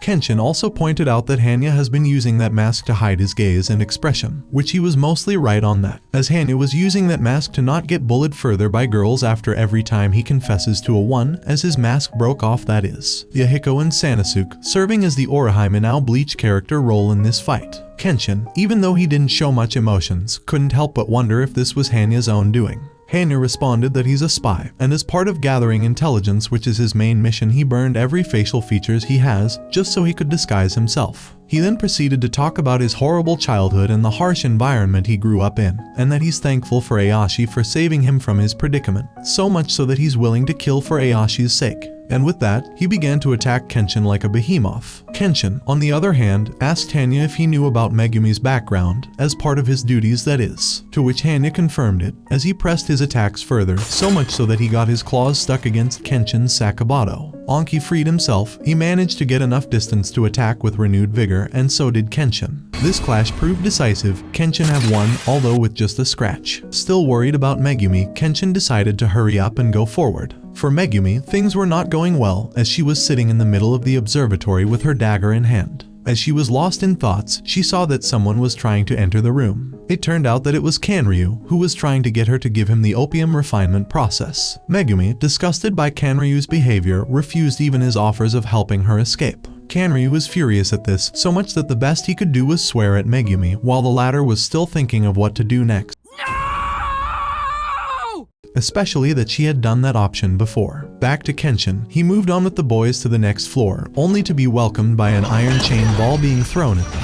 Fortunately for them, they managed to dodge it. Realizing that they did get here, this new opponent Shijiko concluded that they must have been strong enough to defeat Hanya. But will Shijiko do any better? That's something that he'll figure out, as Sanosuke caught the iron ball before it could get to Kenshin and Yahiko. Sanosuke decided to capitalize on this opportunity and asked Kenshin and Yahiko to move to the next floor, to which they agreed. Sanosuke was no fool, as he figured that Shijiko intended to not get in Kenshin's way. Shijiko thought that it'd be best to leave the best part for Ayashi to take care of. He also knew about Sanosuke's background as Zanza, much to the latter's surprise. Still, Sanosuke remained confident that he can still beat Shijiko without resorting to using a Zanbato. For his part, Shijiko found that underlings fighting for their bosses was an amusing idea, so he decided to fight without resorting to using any weapons. As Sanosuke charged forward, Shijiko resorted to using his chain instead, catching Sanosuke's right hand in the process. This took Sanosuke off guard, as Shijiko began to attack him with everything he got, while controlling his opponent's very movements and positioning. This is very bad for Sanosuke, especially that he was still laying down after the beatdown he just received. However, before Shijiko could get to turn his back to join Ayashi, Sanosuke stood up, defying his opponent's expectations. He was still enraged that Shijiko didn't stand true to fighting with nothing except for his sleeves, so much so that he broke the iron chain with his bare hands, much to Shijiko's surprise. This excitement got both sides to engage in melee, which Shijiko still managed to overpower Sanosuke once again. Despite the terrible damage he assumed he gave to Sanosuke's head after headbutting him, Shijiko realized that Sanosuke managed to leave him with a shaking arm. Impressed by that, he suggested that Sanosuke cut ties with Kenshin and join the Oniwa Banshu instead. Shijiko made it clear that the organization doesn't care much about other people's backgrounds, as he for instance was an imperialist from Satsuma who got tasked to investigate the Edo Oniwaban, before being defeated by the then 13 years old Ayashi. Realizing how strong of an opponent he was, Ayashi decided to recruit Shijiko. Sanosuke, however, wasn't buying it, arguing that they're just strong and that while Yahiko, Kyoru and himself all admire Kenshin,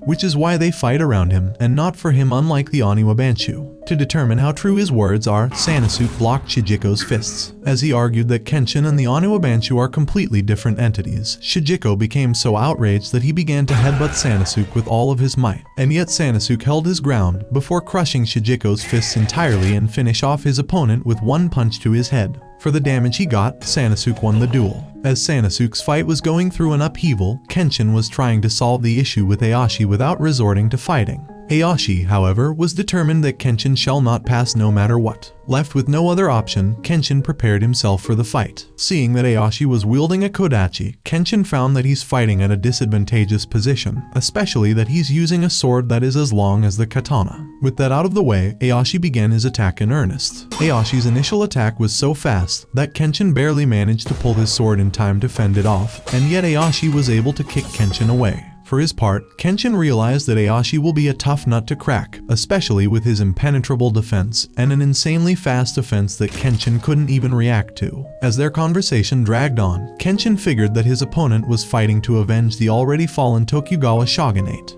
His assumption was accurate, as Aoshi couldn't help but confess his disgust to Tokugawa Yoshinobu's act in the very first battle of the Boshin War, as he abandoned 10,000s of his soldiers in order to get back to Edo, just to relinquish all of his powers to the imperialists. With the disappearance of the shogunate out of the picture, Aoshi expressed his only regret being that the Oniwa Banshu's disappearance didn't come with a fight. He also claimed that if it wasn't for the surrender of Tokugawa Yoshinobu, the shogunate forces backed up by the Oniwa Banshu would have definitely won the civil war. For Kenshin, however, things were not as black and white as they seemed for Aoshi, as many people have thrown themselves into the fray on both sides, committing horrendous atrocities in the name of the causes they have joined. But that didn't mean that there are not those that have been genuinely concerned over the safety of this country, as they did risk their lives for the peace and happiness of the people. Kenshin concluded that Aoshi is nothing more than a bloody ice-cold competitive criminal by now, who wouldn't hesitate to raise the entirety of Tokyo to the ground if need came to be. With no signs of agreements coming in sight, Kenshin and Aoshi resumed their fight in earnest. Kenshin, however, couldn't get different results than what he expected.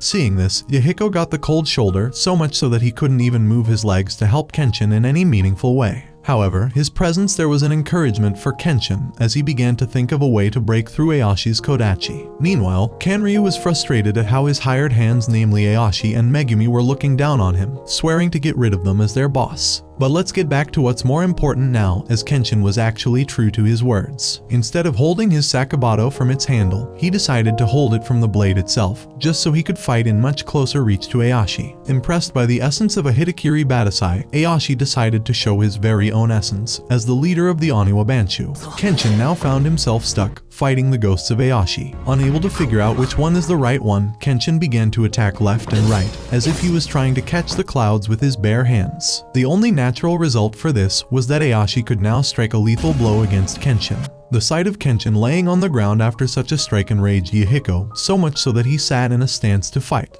However, much to his and Aoshi's surprise, Kenshin wasn't dead, as the injuries he received were not life-threatening. In fact, it was his long metal sheath that took the brunt of the attack, so much so that it got cut to pieces. Impressed by Kenshin's tenacity, Aoshi used the same technique against him once again.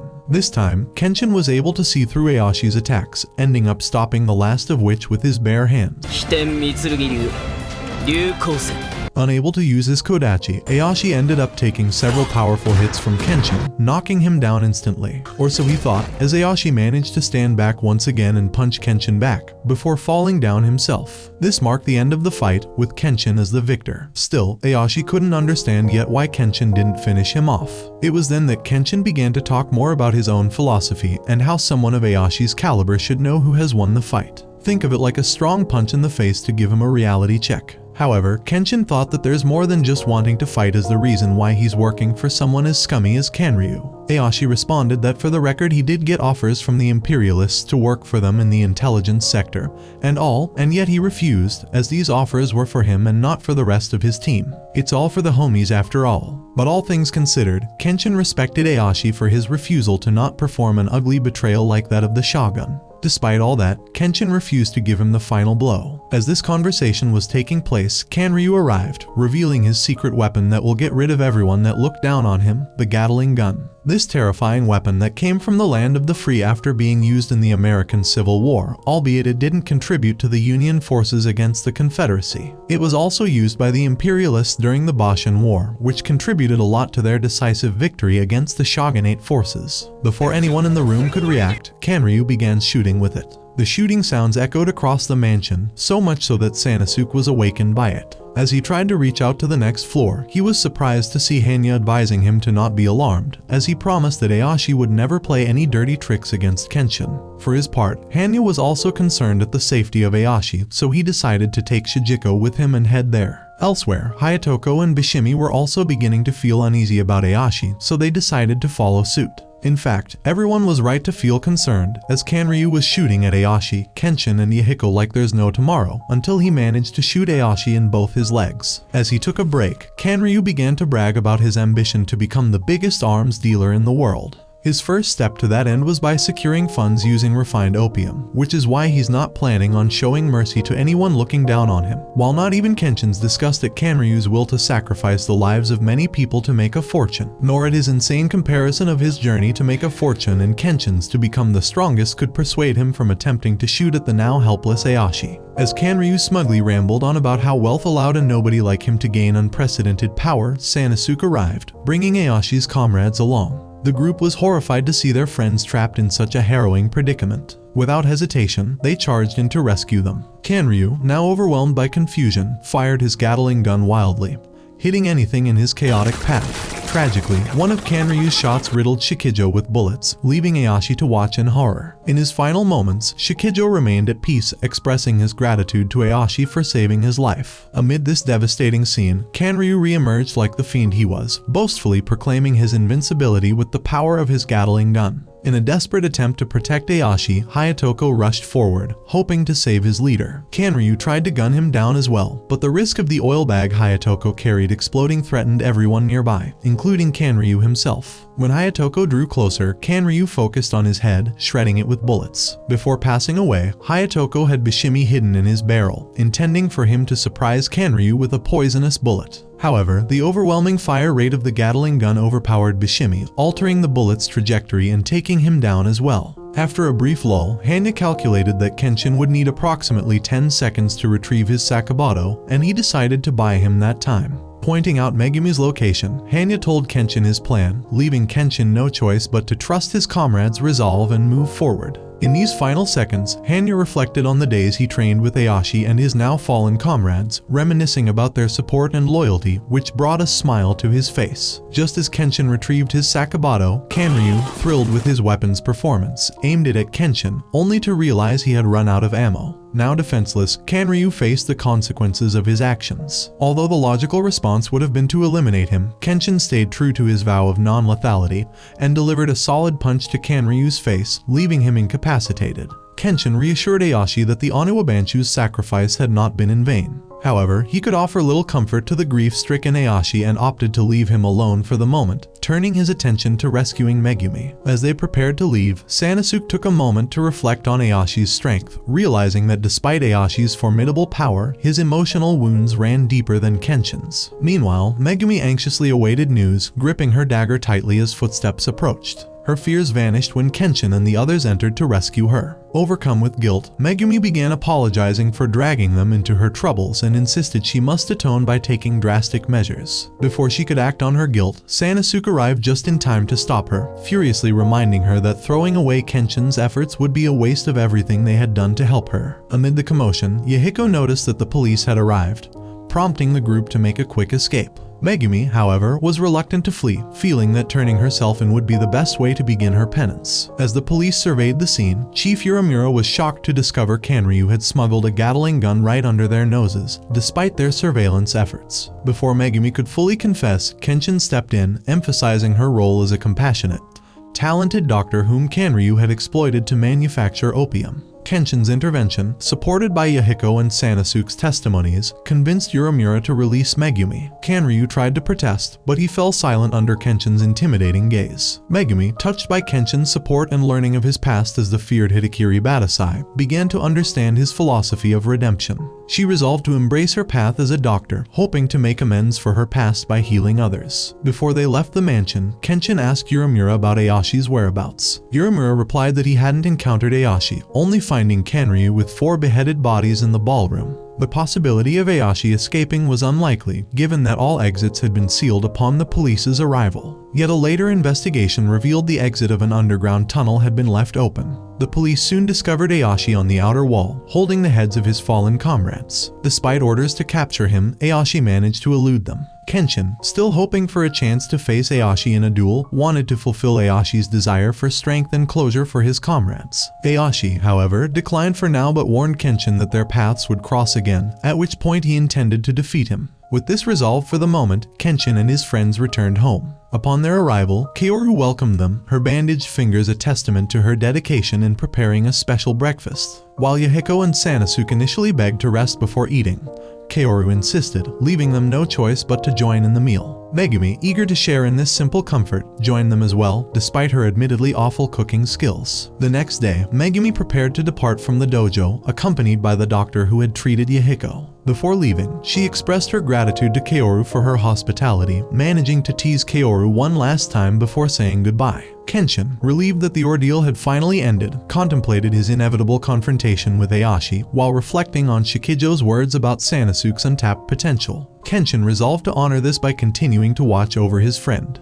With the chapter concluded, life at the Kamiya dojo settled back into a semblance of normalcy. Elsewhere, in the solitude of the mountains, Ayashi laid his fallen comrades to rest. Standing over their graves, he vowed to visit them with flowers once he had fulfilled his promise to defeat Kenshin. He then disappeared into the forest, a lone warrior carrying the memory of his comrades. It's a new day, where Yahiko began his day with intense training, reflecting on his recent experiences and pushing himself to improve. His friends at the dojo, Kaoru, Sanosuke, and Kenshin, notice his absence, each speculating on where he might be. Kaoru imagines he's out buying snacks, while Sanosuke jokes he's met a girl. Kenshin, however, believes Yahiko is training independently, seeking to refine his swordsmanship. Their curiosity grows, and when Yahiko appears, his cryptic responses leave them none the wiser.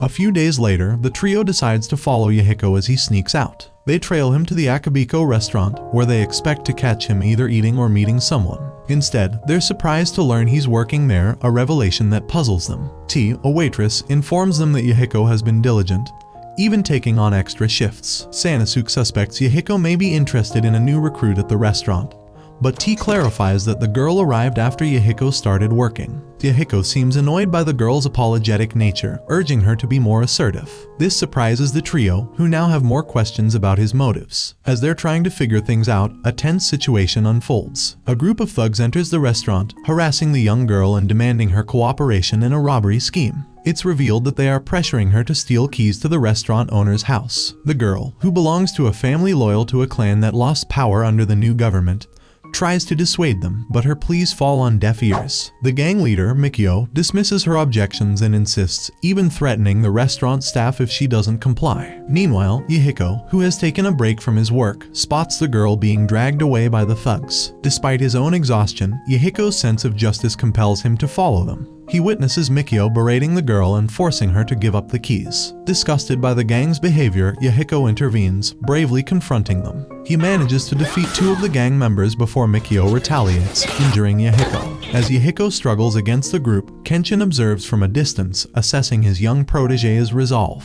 Although Kaoru and Sanosuke want to help, Kenshin stops them, believing Yahiko needs to learn how to handle these challenges independently. Though the gang takes the keys and retreats, Yahiko promises the girl, Tsubame, that he'll protect her and the restaurant from any further harm. Tsubame, moved by his courage, apologizes for involving him in her troubles. Yahiko brushes off her concerns, motivated to prove himself worthy of carrying a sword and becoming stronger. Back at the dojo, he devises a new training method to improve his combat skills against multiple enemies. Kaoru advises him to use his reflexes rather than rely on wooden training dummies, encouraging him to refine his instincts. Seeking additional guidance, Yahiko turns to Kenshin, who advises him to lure multiple opponents into a narrow area to take them down one by one. Inspired, Yahiko practices this strategy, vowing to become fast enough to evade his enemies while protecting others. Kaoru, sensing his growing maturity, reminds him that he carries the weight of responsibility as a Kamiya Kashin disciple, inspiring him to train even harder. That night, Mikio and his gang break into the restaurant, confident in their success. However, Yahiko, who had anticipated their plan, intercepts them and steals the backup keys from Mikio, drawing the gang into a secluded alley. There, he puts his training to the test, bravely fighting the men using Kenshin's tactic. Yahiko manages to fend off several attackers, but Mikio, sensing an advantage, realizes Yahiko is now cornered and tries to overwhelm him.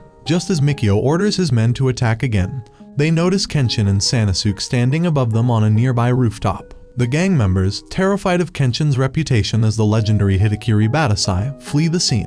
Yahiko takes advantage of the chaos to focus on Mikio, evading his attacks and ultimately overpowering him by stepping on his sword and delivering a decisive blow. His victory marks a significant milestone, proving to himself and his friends that he has grown stronger.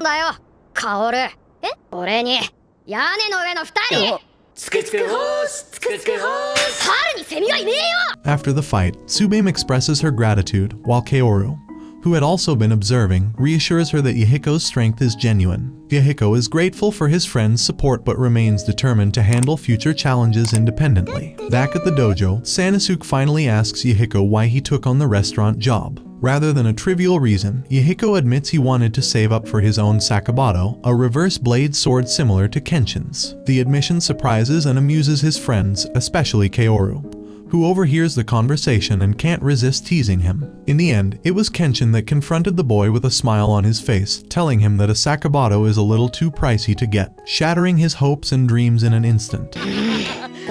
Yahiko, するでござるよ。するのか。するでござる。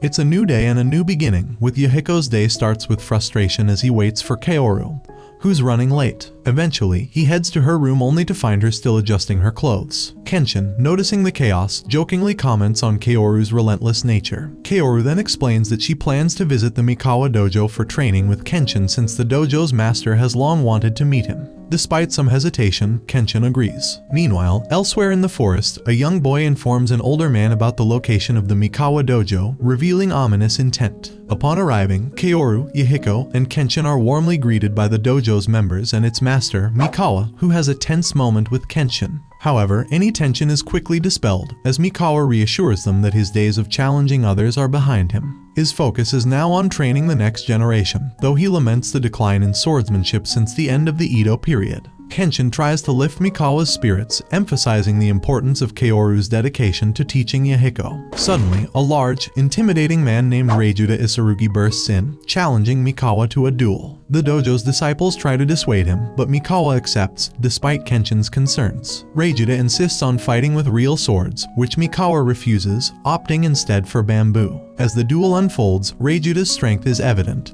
He scores a brutal hit on Mikawa's shoulder, shocking everyone. Yahiko initially believes Reijuta missed his first blow, but Reijuta's young follower, Yutaro, corrects him, explaining that Reijuta's technique is more advanced. As Mikawa struggles with a fractured shoulder, Reijuta gains the upper hand in the second round, leaving Mikawa nearly defeated. Sensing real danger, Kenshin steps in, uncovering Reijuta's ruthless intentions. Reijuta rants about restoring the true strength of the sword, criticizing bamboo practice swords as tarnishing the legacy of the blade. He declares that those who use bamboo swords are unworthy of wielding real weapons, a view that shocks Kenshin. Undeterred, Reijuta invites Kenshin to fight. When Kenshin hesitates, Reijuta orders Yutaro to set the dojo on fire, feeling entitled after winning his duel. Kenshin finally accepts Reijuta's challenge. Despite the fight's intensity, Kenshin masterfully holds his own, countering Reijuda's techniques. Realizing Kenshin's skills, Reijuda backs down, acknowledging Kenshin's strength and vowing to meet him again someday. Yutaro and Yahiko exchange a few more heated words before Yutaro reluctantly follows his master away. Later, an invitation arrives for Kenshin, sent by Reijuda's wealthy benefactor, Uziman Tsukeyama, who reveals that Reijuda had saved him from bandits, earning his trust. Kenshin and his friends are curious and decide to go. At Tsukeyama's mansion, Yahiko realizes the benefactor is Yutaro's father, adding tension.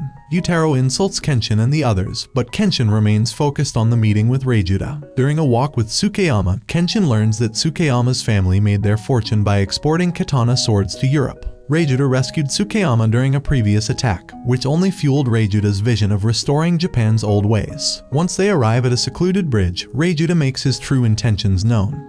He plans to eliminate over 500 different sword styles to revive the ancient way of the sword. Reijuda believes this ruthless approach is necessary, inviting Kenshin to join his crusade. Kaoru, secretly observing with Yahiko and Sanosuke, realizes that her Kamiya Kashin style could be in jeopardy if Reijuda succeeds. Kenshin firmly rejects Reijuda's offer, refusing to support a vision that would harm innocent people. Frustrated, Reijuda draws his sword, declaring Kenshin an enemy. With tensions at a peak, it's clear that the confrontation between Reijuda and Kenshin has only just begun. As he did, Isurugi attacked Kenshin instantly. This time, Isurugi had no will to hold himself, so he kept on attacking with all his might over and over until the opportunity presented itself for Kenshin to draw his Sakabato and destroy Isurugi's katana. Once again, Isurugi bailed out of the fight as abruptly as he started it, much to the trio's surprise. Just as they were about to leave the mansion, they remembered something trivial. They forgot to untie Yutaro, who was so outraged at these guests treating him that way. The more he bragged about retaliating for what they did, Yahiko pointed out that he should put his energy to good use, instead of yapping and following that behemoth of a man like some kind of a pathetic sidekick. Yahiko also made it clear that he'll take his challenge anytime if he ever comes to the dojo, as long as he's willing to duel using bamboo swords. With that, Kenshin and his goons pieced out to Kaoru's dojo, leaving a frustrated Yutaro behind. That same night, Yutaro came to the dojo to fight Yahiko as promised. Despite Yahiko being true to his word, he was confused about what in God's name this brat is doing while they were sleeping,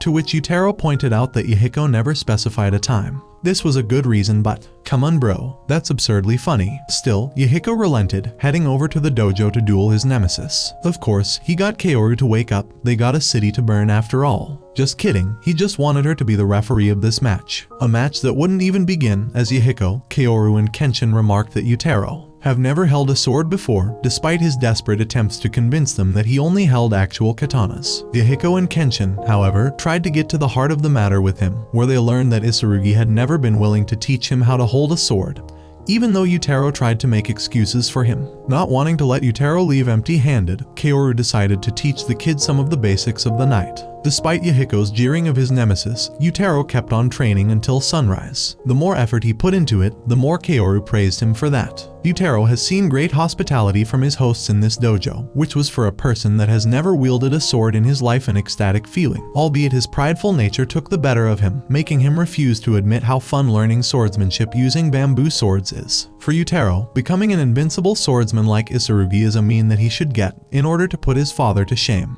After all, he ditched the pride of being a samurai to become a merchant, a sword merchant that is. As such, he grew resentful of his father, so much that he wanted to show him how a true samurai lives with nothing but his sword. In the back of his head, Kenshin noticed that Yutaro isn't that different from Yahiko. They were incredibly similar when it comes to their prideful nature, except that this is coming from an opposite place for Yutaro. To ease the mood a little, Kaoru suggested to Yutaro that he keep on training with them for a while longer. She even pointed out that if he trains with Yahiko, he might even grow stronger than him eventually, much to Yahiko's annoyance. Later that day, Yutaro informed Isurugi that he's planning on training in the Kamiya dojo for a while. He was worried that he might get insulted, but Isurugi gave his assent, pointing out that it might be a good opportunity for him to learn more about Kenshin, using Yutaro that is. Yutaro was glad that he got his first recognition by his master. However, Isurugi had other plans in mind, and perhaps his slight grin gave the whole thing away for us. A few days later, Sanosuke couldn't help but express how impressed he is about Yutaro's passionate for training, and how he began to open up for Yahiko too. This was something that Kenshin should have never mentioned,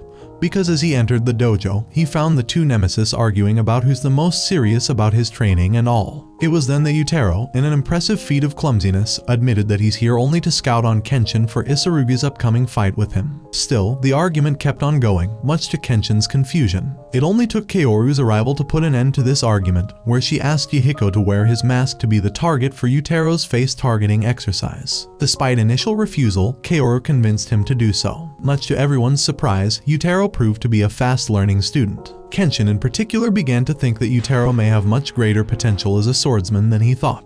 Yutaro pressed his attack to the point that Yahiko became frustrated at his inability to repel incoming attacks. That evening, Yutaro was incredibly happy that he enjoyed himself in Akabiko restaurant. As for how he enjoyed himself, it's by calling Yahiko out in the restaurant as server, much to the latter's annoyance. Kaoru, despite being also annoyed by this display of stupidity of her two disciples, she opted to not get herself involved. Apparently, she just lost hope for them, even though Kenshin tried to get her to stop this fight. Thankfully, Tsubame's arrival made her smile after this embarrassment. The former's mistake was that she assumed that they're getting along, which naturally got Yahiko to lash out at her for not being able to tell the most obvious of things. It was then that Kaoru had to step in to stop Yahiko from scaring Tsubame. To add insult to injury, Yutaro began approaching her, joining Kaoru in pressing on Yahiko's buttons. Now that things have calmed down, Kaoru suggested to Yutaro to join her dojo as an official student. After all, he has proven to be a talented student, and she assured him that he would go pretty far with her teachings. For his part, Yutaro was appreciative of Kaoru's kindness,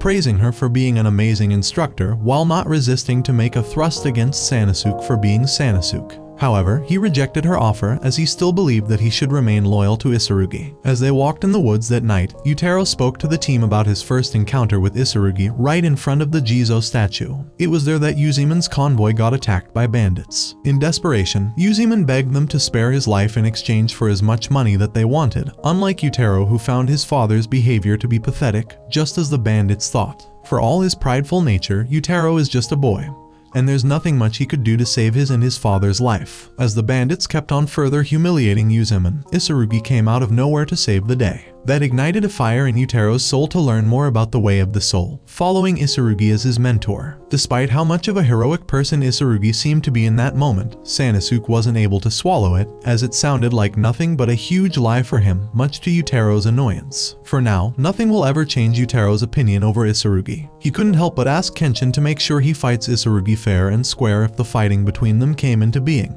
For his part, Kenshin is a man of his word, much to the boy's relief. Before he could say anything else, however, Isurugi ambushed the group out of nowhere. It turned out that Sanosuke's guess was correct, and yet Yutaro insisted on making excuses for Isurugi, but by now, Isurugi crossed the Rubicon, and there's no turning back. He began by challenging Kenshin in earnest, using every dirty trick in the book to turn the tide against him, except that nothing worked. Realizing that he has no chance of defeating Kenshin, Isurugi decided to unleash his ultimate technique, which Kenshin managed to narrowly dodge. However, Yutaro wasn't as lucky, as he ended up being badly injured. As Kenshin and the others stood in horror over the boy, Isurugi didn't care much, as he didn't hit any of Yutaro's vitals. Fueled by rage, Yahiko complained that that's his disciple that got injured.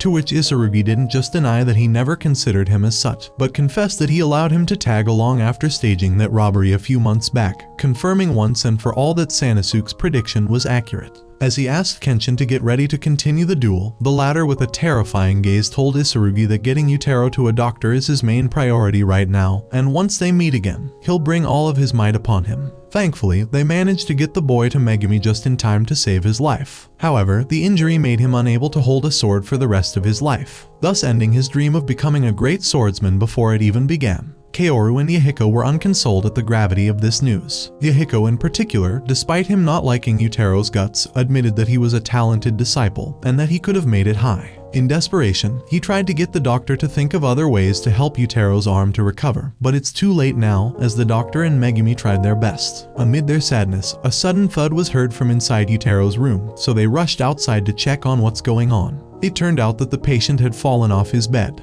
He wasn't hurt any further than he already was physically, but the shock of being betrayed by his mentor, and the aftermath of his injury turned the ever-energetic Yutaro into a hollow shell of his former self. Hearing that Kenshin had already left, Yahiko and Kaoru decided to follow suit, promising to take Yutaro with them to see this score settled once and for all. For now, Isurugi began to notice that Kenshin is late, assuming that he ran for his life after bearing witness to his secret technique. This claim was quickly laughed off by Sanosuke, as Kenshin has no reason to run away from him. Isurugi got worked up that he threatened to slash Sanosuke, but his threat was as empty as his ego. Before he could get to fight our fighter for hire, Kenshin arrived at the scene. This time, Kenshin came in guns blazing, managing to dodge that secret technique that Isurugi possessed. In fact, Kenshin figured out the secret behind that technique, dodging it with ease as he came closer to that behemoth, shattering his confidence with every step closer he took, until he managed by a stroke of luck to merely scratch Kenshin. Isurugi was overjoyed when he noticed it, as he began to brag about how much time it took him to master this technique that managed so far to end the future of a kid in becoming a swordsman and merely scratch a vagabond. Kenshin had already mentioned that, concluding that Isurugi is an all-talk person that has never slain anyone before. After all, his shameless proud attitude of his clean sword isn't something that a manslayer would ever feel. Now it's time for Kenshin to demonstrate what the abyss of a manslayer actually seems like, which made Isurugi begin by pressing his ultimate technique against him once again, only for Kenshin to dodge it time and again. This didn't seem good for Sanosuke, as he figured out that the injury he received while defending Yutaro earlier had halved his strength, leaving him with no option but to keep on dodging Isurugi's attacks until he got injured once again in his leg this time. This may seem to be bad, but Kenshin also had a trick up his sleeve. As the behemoth charged at him to finish him off, Kenshin was at a fair distance from him to throw his sakabato at his forehead. The hit took Isurugi by surprise that Kenshin capitalized on it and hit him twice more with all of his might, knocking this bombastic loser out of the picture. Or was he? As Kenshin sensed that Isurugi still had some strength left in him, Yahiko was trying to get to him. However, he got caught by Isurugi, who threatened to kill the young boy if Kenshin doesn't let go of his sword. This time, Yahiko asked him to do so if he's a man, while Sanosuke repeated that to him, as he noticed that Isurugi is getting desperate to secure a victory. Kenshin approached the loser, making it clear that Shinko style may be able to slash men, but can't kill them, as it never was a murderous sword to begin with. He also made it clear that he'll show him what a real murderous sword looks like if he doesn't let go of his. Realizing that he lost all hopes, and that he's standing before an actual manslayer, Isurugi let go of Yahiko, standing paralyzed in shame, horror and confusion, as everyone left with Yutaro. The next day, Kaoru, Yahiko and Sanosuke were denied entry to enter the Tsukeyama mansion to check on Yutaro. Although it was a bummer, they were understanding, as the boy had gone through an ordeal by now. For Yuzuman, he explained to Kenshin that he was left with no other option but to get in the business of selling swords to make a living once the Meiji era began, as swordsmanship began in steep decline after the crushing defeat of the Satsuma Rebellion. He also admitted that while many swordsmen have lost every bit of relevance that they had before, he managed to secure the facade of a success, albeit his life is that of a loser in his own account. Still, Yuzuman did that in order to raise his family and protect what's dear to him, even though it ended up turning Yutaro against him. Before parting ways, Yuzuman informed Kenshin that this might be their last encounter, as he's considering to take Yutaro and move out to the German Empire, hoping that advanced medical science there would make Yutaro recover faster, and that he'll forget about swordsmanship for good there. Hearing this, Yahiko was deeply saddened. 1 week later, Kenshin and his friends went to bid their very likely last farewell for the Tsukayamas. Yutaro wasn't able to say a word for them, just as Kaoru, Sanosuke and Kenshin couldn't think of anything that would make him smile after losing what's dear to him.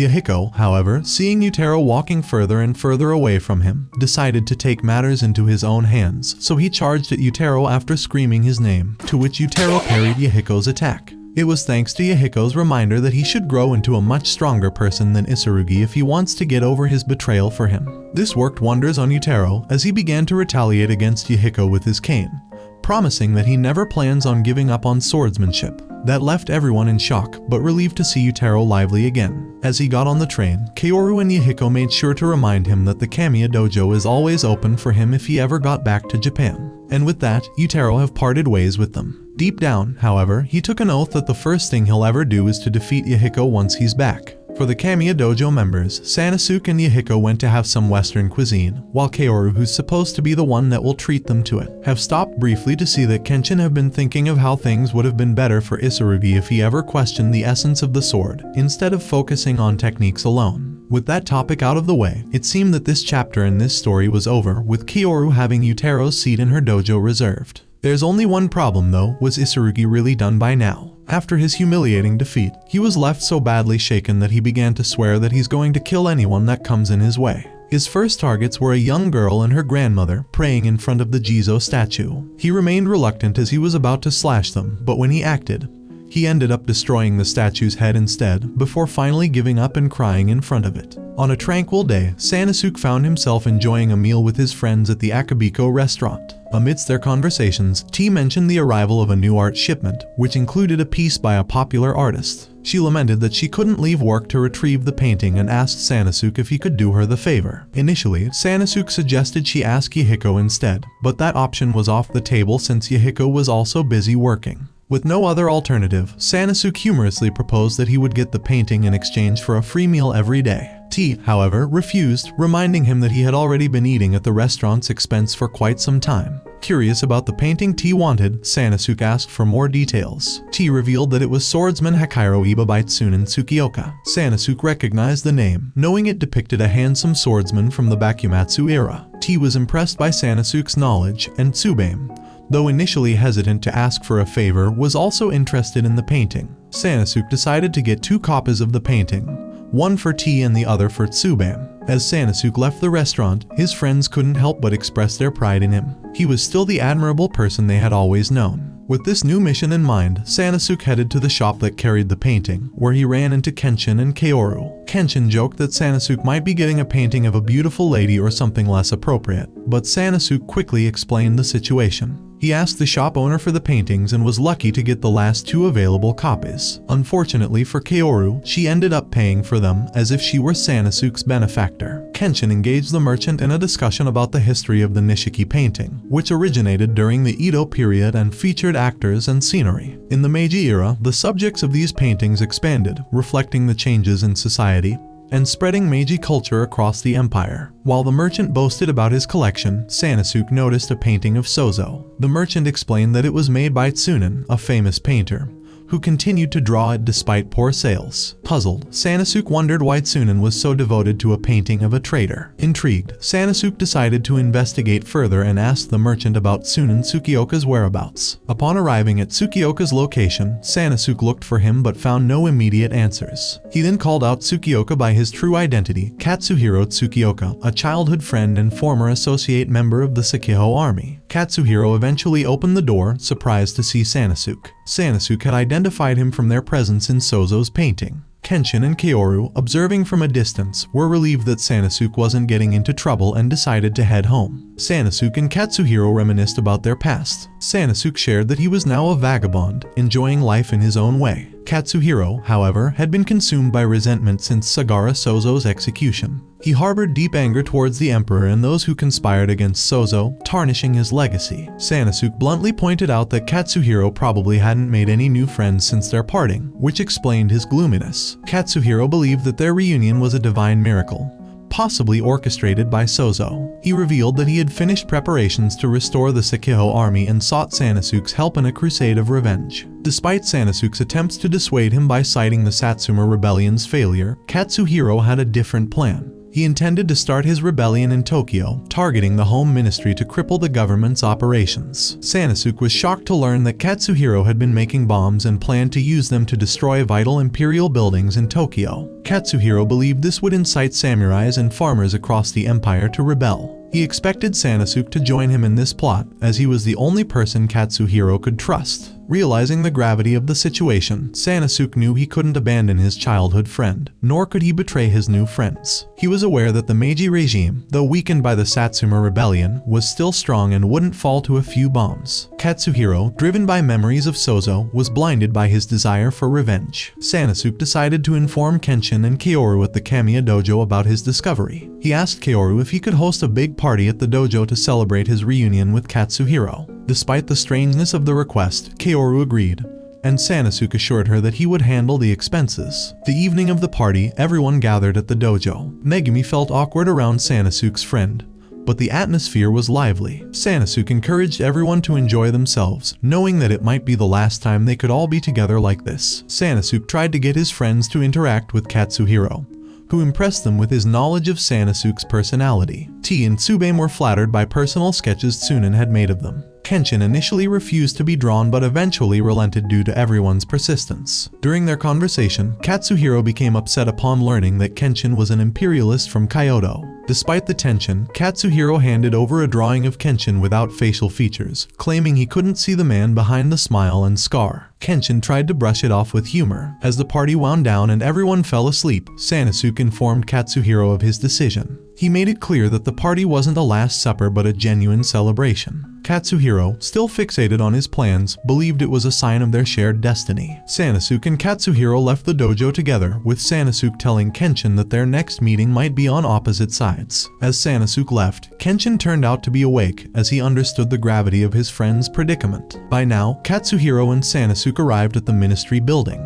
As they stood before the imposing structure, the moment of truth had arrived. Realizing that the guards were inattentive, Katsuhiro began his assault, bombing the building's exterior. By the time the guards reacted, Katsuhiro and Sanosuke were already making their way inside. Sanosuke, agile and quick, managed to jump to the edge of the building's wall. As he did, he began to recall that Sozo admitted that he was forced to commit atrocities against the shogunate. Katsuhiro followed, only to be stunned by the sight of Kenshin waiting on the other side. It was then that Katsuhiro realized the full extent of Kenshin's significance. Unfazed, Katsuhiro descended and confronted Kenshin, asking if he had come to take Sanosuke back. Kenshin, however, was not concerned with Sanosuke's choices, as was there to prevent Katsuhiro from committing any violent acts. Frustrated and angered by the presence of yet another imperialist in his way, Katsuhiro began throwing bombs at Kenshin. Kenshin effortlessly sliced through the bombs, rendering the attacks futile. This only served to infuriate Katsuhiro more. He turned to launch another barrage at Kenshin, but Kenshin managed to dodge even the one bomb that exploded behind him, emerging unscathed from the explosion.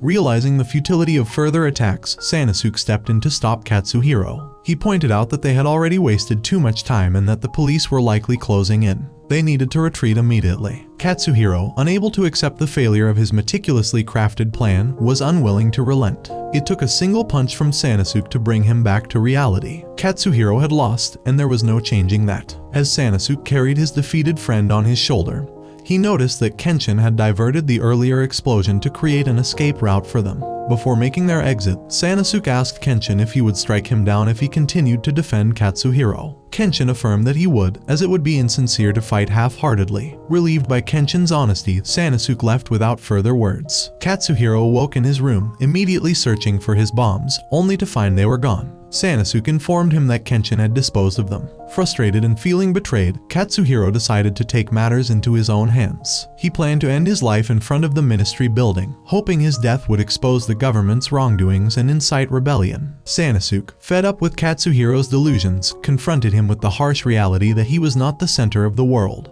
Despite Sanosuke's efforts, Katsuhiro remained resolute and left, determined to carry out his plan. Desperately, Sanosuke tried to catch up to Katsuhiro, reflecting on Kenshin's respect for Katsuhiro's skills and the decision to leave this matter to him. On his way to the ministry building, Katsuhiro managed to evade two officers using a smoke bomb. Upon reaching the building, Sanosuke caught up with him, and they both tumbled towards the river's edge. It was there that Sanosuke clarified his stance, assuring Katsuhiro that he had never betrayed him and that Kenshin's interference was simply his way of doing things. Katsuhiro, dagger in hand, prepared for a confrontation. However, he wasn't beyond redemption. He dropped the dagger, confident in his ability to fight Sanosuke with his fists. The ensuing fight was short, but Katsuhiro wasn't willing to give up easily. He saw this battle as retribution for the 10 years he believed Sanosuke had wasted while their captain's name was disgraced. Sanosuke pointed out that there were other ways to honor Sagara Sozo's memory. Instead of isolating himself, Katsuhiro could see that people in town were building a new world with their hands. Kaoru was spreading swordsmanship in the Meiji era, Yahiko continued training despite being abandoned. Megumi was making amends by treating the sick, and Shu and Jinji remained hopeful despite their hardships. They all gathered for food and laughter, embodying the equality their captain had envisioned.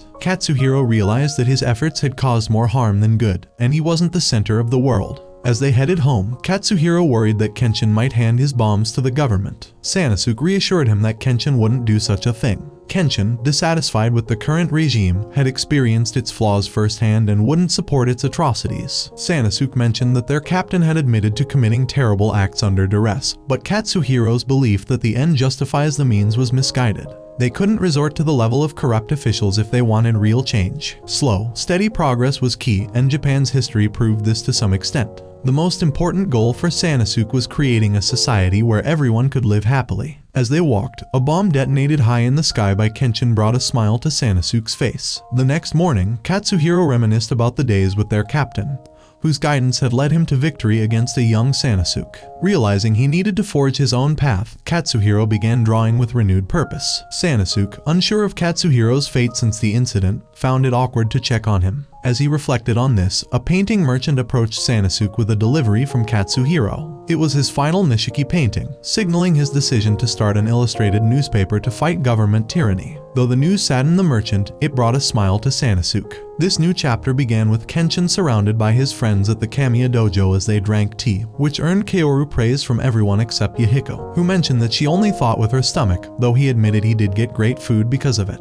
Despite her annoyance at Yahiko, Kaoru was surprised when Kenshin mentioned he couldn't remember the last time he had tea this tasty. Megumi brushed it off, suggesting he might have had good tea during his wanderings, but Kenshin denied it, revealing he hadn't been back home since he left. Sanosuke then asked if Kenshin could share a tale from his travels. Everyone was excited, prompting Kenshin to think of an unusual, fun story that included the defeat of a villain. During the Bakumatsu era, treaties of amity and commerce were signed in the Yokohama foreign settlement, leading to the opening of the Yokohama port. This settlement was designated for foreigners to stay and trade. A certain red-headed samurai with a cross-shaped scar, definitely not Kenshin, wandered the streets aimlessly until a carriage nearly ran him over. Fortunately, he dodged it at the last second. The carrier, introducing himself as Denkichi, apologized, and Kenshin introduced himself as Rorani. Denkichi noted Kenshin's illegal sword, but before Kenshin could explain, a woman called for Denkichi's help. A woman had fallen ill in the street, with her daughter crying beside her. People were desperate to get her to a doctor. Denkichi fetched his rickshaw, bragging about its quality. Before he could help, a mysterious figure emerged from the carriage, assuring everyone he wasn't suspicious. Kenshin found the spectacle amusing, but others were wary of the doctor's concealed face and foreign origins. Denkichi vouched for the doctor, citing the saying, "If you live in Edo for 3 generations, you're an Edo native. But if you live in Yokohama for 3 days, you're a Yokohama native." Despite skepticism, Denkichi remained confident in the doctor, who had lived in Yokohama long enough to be considered a native. Denkichi calmed the crying daughter while Dr. Elder examined the sick woman. He requested Denkichi take the patient to his hotel room to combine medicines. As Denkichi complied, he was confronted by Dain Ishizu, a renowned Japanese doctor from Yokohama, who viewed Dr. Elder as a nuisance and competition. Ishizu, claiming Yokohama as his territory, threatened to unleash his watchdogs on the woman if Dr. Elder treated her. Kenshin intervened, prioritizing the woman's treatment. In the ensuing scuffle, Kenshin bought Denkichi enough time to take the woman and her daughter, following with Dr. Elder to flee the scene. On their way, Kenshin noted people's doubts about Dr. Elder's credibility and decided to run faster. Frustrated, Ishizu sent one of his men to follow them, planning further action. At the hotel, Dr. Elder ensured the patient stayed in her room to recover, comforting the daughter. Kenshin, impressed by the doctor's refusal to accept payment, learned from Denkichi how the doctor had helped him recover from a broken foot without charge. Dr. Elder thanked Denkichi for his help and invited Kenshin for tea as gratitude, which both men gladly accepted. At a fancy Western restaurant, their pleasant moment was interrupted by a spiral Rodashin, who couldn't take his eyes off Kenshin's sword. A spiral, holding a Western sword, left a fleeting yet tense impression. Afterward, Dr. Elder, Denkichi, and Kenshin enjoyed tea and cakes in the garden. Kenshin relaxed, and Denkichi made a celebratory gesture, which Elder found amusing. Denkichi suggested a tour of the city on his rickshaw. Kenshin declined due to his financial situation, so Denkichi suggested Kenshin carry the rickshaw while he directed. Despite Elder's suggestion to join, the rickshaw could only carry one person, leading to a rock-paper-scissors game that ended in draws. Eventually, they drew straws, resulting in Elder carrying the rickshaw, and Kenshin as the passenger. Despite struggling to pull it, Denkichi helped push, and they embarked on their tour. The settlement, established by American missionary James Curtis Hepburn, promoted medicine and translated the Bible, leading to the Hepburn School's foundation. The Yokohama port, initially too shallow for large ships, had developed significantly since the Meiji Restoration. After a tiring journey, Elder swapped places with Kenshin, and they visited Yokohama Station, home to Japan's first train service in 1872. By the day's end, Denkichi proudly asked if they enjoyed the tour, which they did. He suggested Kenshin become a Yokohama native instead of a wanderer. Elder invited Kenshin to stay in his hotel room for the night. Kenshin was puzzled by Elder's change in footwear and noticed Elder seemed shorter. Kenshin, entering Elder's room without knocking, discovered that Dr. Elder was actually a woman. Flustered, Kenshin apologized for misgendering her. Elder, equally panicked, explained awkwardly, but Kenshin believed her. A hotel staff member delivered a message for Elder, which Kenshin received. Entering Elder's room, he was shocked by the revelation of her gender. Elder explained the Westerners' custom to swap genders as a joke, unknown to 19th century Japan. Meanwhile, Ishizu conspired with an older Westerner to eliminate Dr. Elder, deeming Yokohama his territory. He hired the man to avoid prosecution for killing a Westerner, describing Kenshin to ensure the job was accepted. The Westerner, recognizing Kenshin, accepted the task eagerly, anticipating the challenge of defeating a skilled swordsman like Kenshin. With Espiller's introduction out of the way, Ishizu began to explain his nefarious plans to make his medical practice profitable by spreading smallpox throughout Yokohama. But first, he needed to test Espiller's skills. Espiller drew his drill-shaped sword, designed for stabbing rather than slashing, and quickly defeated one of Ishizu's bodyguards, proving his prowess and signaling the countdown to his clash with Kenshin. Meanwhile, Kenshin was still taken aback by the revelation that Dr. Elder was a woman. She explained that she disguised herself to navigate the male-dominated medical field, where women were rarely trusted unless they were nurses or assistants. This rationale made sense to Kenshin, even though he noted her voice had given her away despite her efforts to thicken it. Elder mentioned her experience in one-person shows, playing both Romeo and Juliet, to illustrate her versatility. She didn't mind being a mysterious figure as long as she could save lives, which earned Kenshin's respect. Kenshin decided to leave, feeling it improper to stay at a woman's place. Before leaving, he pointed out that Denkichi and the woman Elder treated trusted her, affirming that she was on the right path. As he left the hotel, Kenshin reflected on his own past and the ways he had used his heightened Mitsurugi style. He recalled how, despite doubts about his ability to kill, he had done so without hesitation, believing that establishing a new era justified the means. This introspection reminded him why Elder disguised herself. Lost in thought, Kenshin remembered the message he was supposed to deliver to Elder, but hadn't. Meanwhile, Denkichi arrived to take Elder, assuming she had received the message. Along the way, it became clear that they had been lured into a trap when Espiller blocked their path. Denkichi tried to warn Espiller to move, but Espiller, already prepared, thrust his sword at Denkichi and Elder, destroying the rickshaw. Ishizu and his bodyguard watched from the shadows, pleased with the unfolding events. As Espiller interrogated Elder about Kenshin's whereabouts, Kenshin appeared, demanding he release her. Espiller, thrilled to face a samurai, challenged Kenshin to a duel to prove who was stronger. This revelation shocked Denkichi and Elder, learning that their savior was the infamous Hidekiri Badasai. Kenshin tried to explain that he had abandoned his past, but Espiller, believing Kenshin's possession of a katana was proof otherwise, insisted on the duel. With no choice, Kenshin accepted, prompting Espiller to release Elder and apologize for his rough treatment. The duel began, with Espiller launching a powerful attack that Kenshin narrowly dodged. Frustrated, Espiller intensified his efforts, but Kenshin continued to evade every strike. Espiller's superior was surprised by how evenly matched they were. Determined to win, Espiller unleashed a more powerful attack, twisting his body for maximum force. Kenshin blocked it with his sheathed sword, then unsheathed it to counter, pushing Espiller back.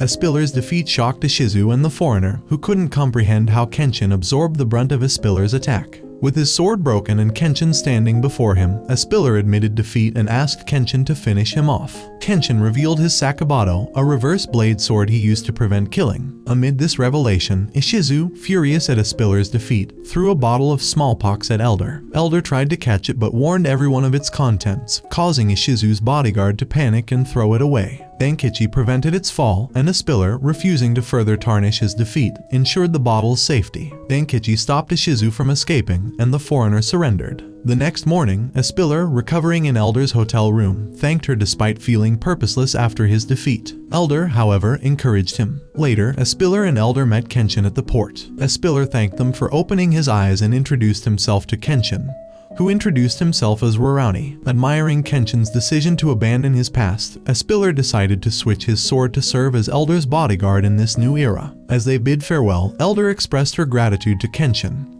who had embraced Elder's advice to settle down and find peace among good people. Returning to the present, Yahiko wondered when the story took place. Kenshin revealed it was around 5 days before he arrived at the Kamiya dojo. Megumi, intrigued by Kenshin's ability to smell flowers but not tea, checked on him and was relieved to find he was fine. Kenshin had heeded elders' advice to settle down, finding peace of mind and soul at the Kamiya dojo. As the Japanese Civil War raged on, Kenshin faced a significant challenge against Hajime Seidu, the leader of the 3rd Division of the Shinsengumi. Kenshin woke up from his slumber, startled by Yahiko and Kaoru, who urged him to go home since training was over. Kaoru and Yahiko had to snap the airheaded vagabond back to reality before dragging him home. Outside the dojo, Kaoru questioned Kenshin about his head being in the clouds, suspecting he was dreaming of the Bakumatsu period. Kenshin confirmed, mentioning he had seen the Shinsengumi in his dreams, much to Yahiko's surprise. The Shinsengumi, established by the Tokugawa Bakufu in 1863, comprised elite swordsmen from lower-tier samurais and commoners. They patrolled the streets of Kyoto, engaging in bloody encounters with imperialist swordsmen. Their power and discipline made the city's populace tremble. After their last stand in the 1869 Battle of Hakodate, the group effectively ceased to exist, but their legacy persisted.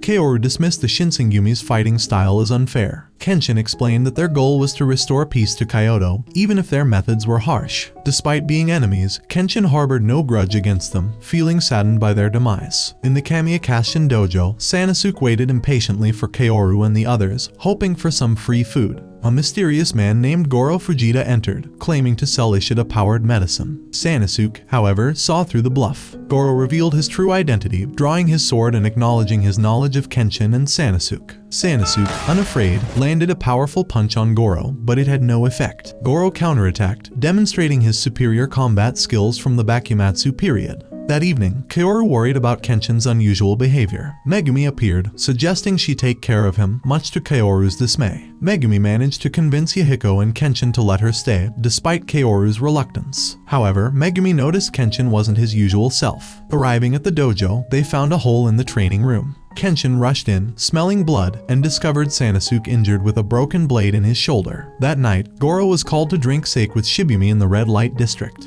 After revealing that his name is actually Hajime Seidu, he politely refused to drink, explaining that alcohol gave him an excessive urge to kill. Shibumi cut to the chase, discussing Kenshin. Seidu revealed his progress but admitted his surprise at discovering Shibumi's role in Kurugasa's assassinations. Seidu sought amusement through killing, accepting Shibumi's side job to eliminate his arch-nemesis, Kenshin. Despite not understanding why Kenshin became a wanderer or why Shibumi wanted him gone, Seidu was eager for the task. Meanwhile, Kaoru and Yahiko worried about Sanosuke's condition while Megumi treated him. Kenshin investigated clues, suspecting the perpetrator was from the Shinsengumi. The evidence pointed to Hajime Seidu. Kenshin was unsure of Seidu's objective but knew Seidu's skills had not declined. The next day, Arundo mocked Seidu, expressing his dislike for him. Seidu suggested they cooperate to ensure the mission's success. Arundo, convinced, agreed to join the plan. Kenshin received a message from Seidu and decided to go alone, not wanting to involve anyone else. Arriving at the location, Kenshin realized he was tricked and faced an attack by Arundo. Kenshin quickly defeated Arundo, who, realizing his hopeless situation,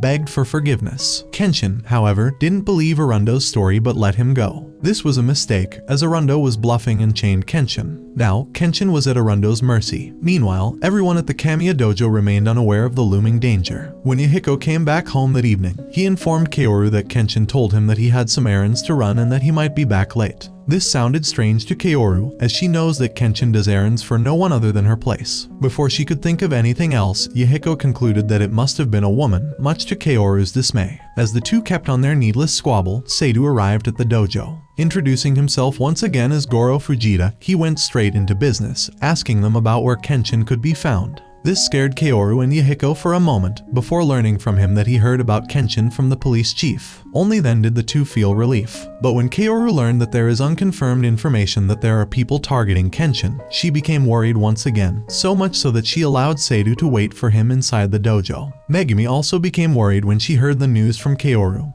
but couldn't help but be baffled at the latter when she told her that she's sure that they are the ones that got Sanosuke, even though Sanosuke is still alive. Still, that didn't stop Megumi from concluding that they should be taking extra care of themselves from now on. She also ensured Kaoru that Kenshin will be back safe and sound, and that Officer Fujita will keep them safe and sound as well, as she was just like Kaoru and Yahiko oblivious to what Seidu has been scheming. For Seidu, he couldn't help but check on his sword, only to be interrupted by Yahiko. He was surprised to see an officer carrying a katana instead of a European saber, to which Seidu answered that a katana is more sturdy and reliable, so he was given an special permission to use it instead. While Seidu was proceeding with his scheme in the Kamiya dojo, Kenshin was in a precarious situation. Seeing that Kenshin was laying low, Arundo admitted that he, just like Seidu and Kurugasa before him, was hired by a politician to get rid of him. He decided to carry the order, even though he didn't know why they wanted Kenshin to be taken down so badly. As he kept on bragging, however, he was shocked to learn that Kenshin was still alive, so much so that he had to jump back. Now that he heard the entire story, Kenshin also mentioned that Seidu has been carrying assassination orders since the Bakumatsu era and the Civil War as a way to enforce discipline among members of the Shinsengumi. This has shaken Arundo's resolve further as he tried to throw Kenshin using his shackles once again. This time, however, Kenshin was prepared as he managed to land on his feet, drawing his sword with his mouth before jumping at Arundo to take him down. With the fighting over, Kenshin headed back home. He arrived there late at night with his morale low. Realizing that he was hurt, Kaoru confirmed what she heard from Officer Fujita. Hearing this, Kenshin sensed that something was off, as he never told Yahiko about what was going on with him in the first place, so how did she know about it? It was only when he entered the dojo that he figured out what was going on while he was outside. Seidu has entered the dojo to wait for him. Seidu couldn't help but mention how weaker Kenshin has grown since they last fought one another at the Battle of Toba Fushimi 10 years ago, while Kenshin revealed the identity of his nemesis. As mentioned, how could 10 years make a shrewd and formidable swordsman who fought fair and square on the field of honor become someone who's willing to commit every dirty trick in the book to get to his objectives? This sounded funny for Seidu, however, as he couldn't get himself to grasp that Kenshin is comparing him to an underdog. Or rather, a nobody like Arundo, since it was his new never kill anyone anymore doctrine that made him weaker. Kenshin, however, opposed this as he still firmly believed that he didn't need to kill people anymore to defeat Seidu. As he drew his sword, Seidu held firm onto his belief, mentioning every fight that Kenshin was involved in so far. From Kurugasa kidnapping Kaoru and Kanryu doing the same with Megumi, to Isurugi permanently injuring Utaro's arm, revealing that even though police officers were not involved in these cases, Seidu has been watching over everything from the shadows since he was after Kenshin from the get-go. Seidu also reminded Kenshin that they both believe that evil must be slain immediately, which is why he can't bear witness to seeing his arch-nemesis rot away just like that. Despite that, Kenshin held firm onto his doctrine. Realizing how futile his attempts to awaken the Badasai inside of Kenshin, Seidu prepared for battle. However, Kenshin still refused to draw his sword. As always, it only took him the threat of having his friends being injured to finally accept the duel. This time, Kaoru briefly stopped him as she was worried that he might not be back, but Kenshin assured her that he'll win. This time, Kaoru couldn't help but feel that this might be the last time she'll ever see Kenshin. With that out of the way, the duel began. Seidu was the one to attack first, but Kenshin managed to dodge it. Just as he was about to counterattack, however, he was completely exposed, so much so that Seidu managed to thrust his sword in Kenshin's body, throwing him away in the blink of an eye. As Kaoru and Yahiko stood in horror at such a sight, Seidu prepared himself to finish off Kenshin. As he charged at him, Kenshin managed to repel the attack, but he wasn't able to stop Seidu from pushing him against the wall. Worried that Kenshin might not only lose the duel, but his life too, Kaoru decided to stop Seidu from further attacking. Oh my god, bro. Oh, hell no. Get your ass on. Kenshin, however, was still determined to see this fight to the very end. This time, he had those same eyes of a manslayer from his dark past. Seidu realized this, so he decided to prepare himself to repel Kenshin's incoming attack. However, Kenshin disappeared from his sight, but he still managed to react just in time by kicking Kenshin away before he could get hit. What he didn't know, this was the last straw for Kenshin, be it if Seidu revived the Hidakiri Badasai once again, or that Kenshin have just snapped. None of that would matter now, as the fighting is about to go to a whole new level of bitterness. To clear any shadow of doubts, Seidu decided to use his ultimate technique against Kenshin, to which he confirmed that Kenshin had really snapped. Or so he thought, because Kenshin managed to dodge the second part of his attack, as he drew his Sakabato to strike a powerful hit on the back of Seidu's neck.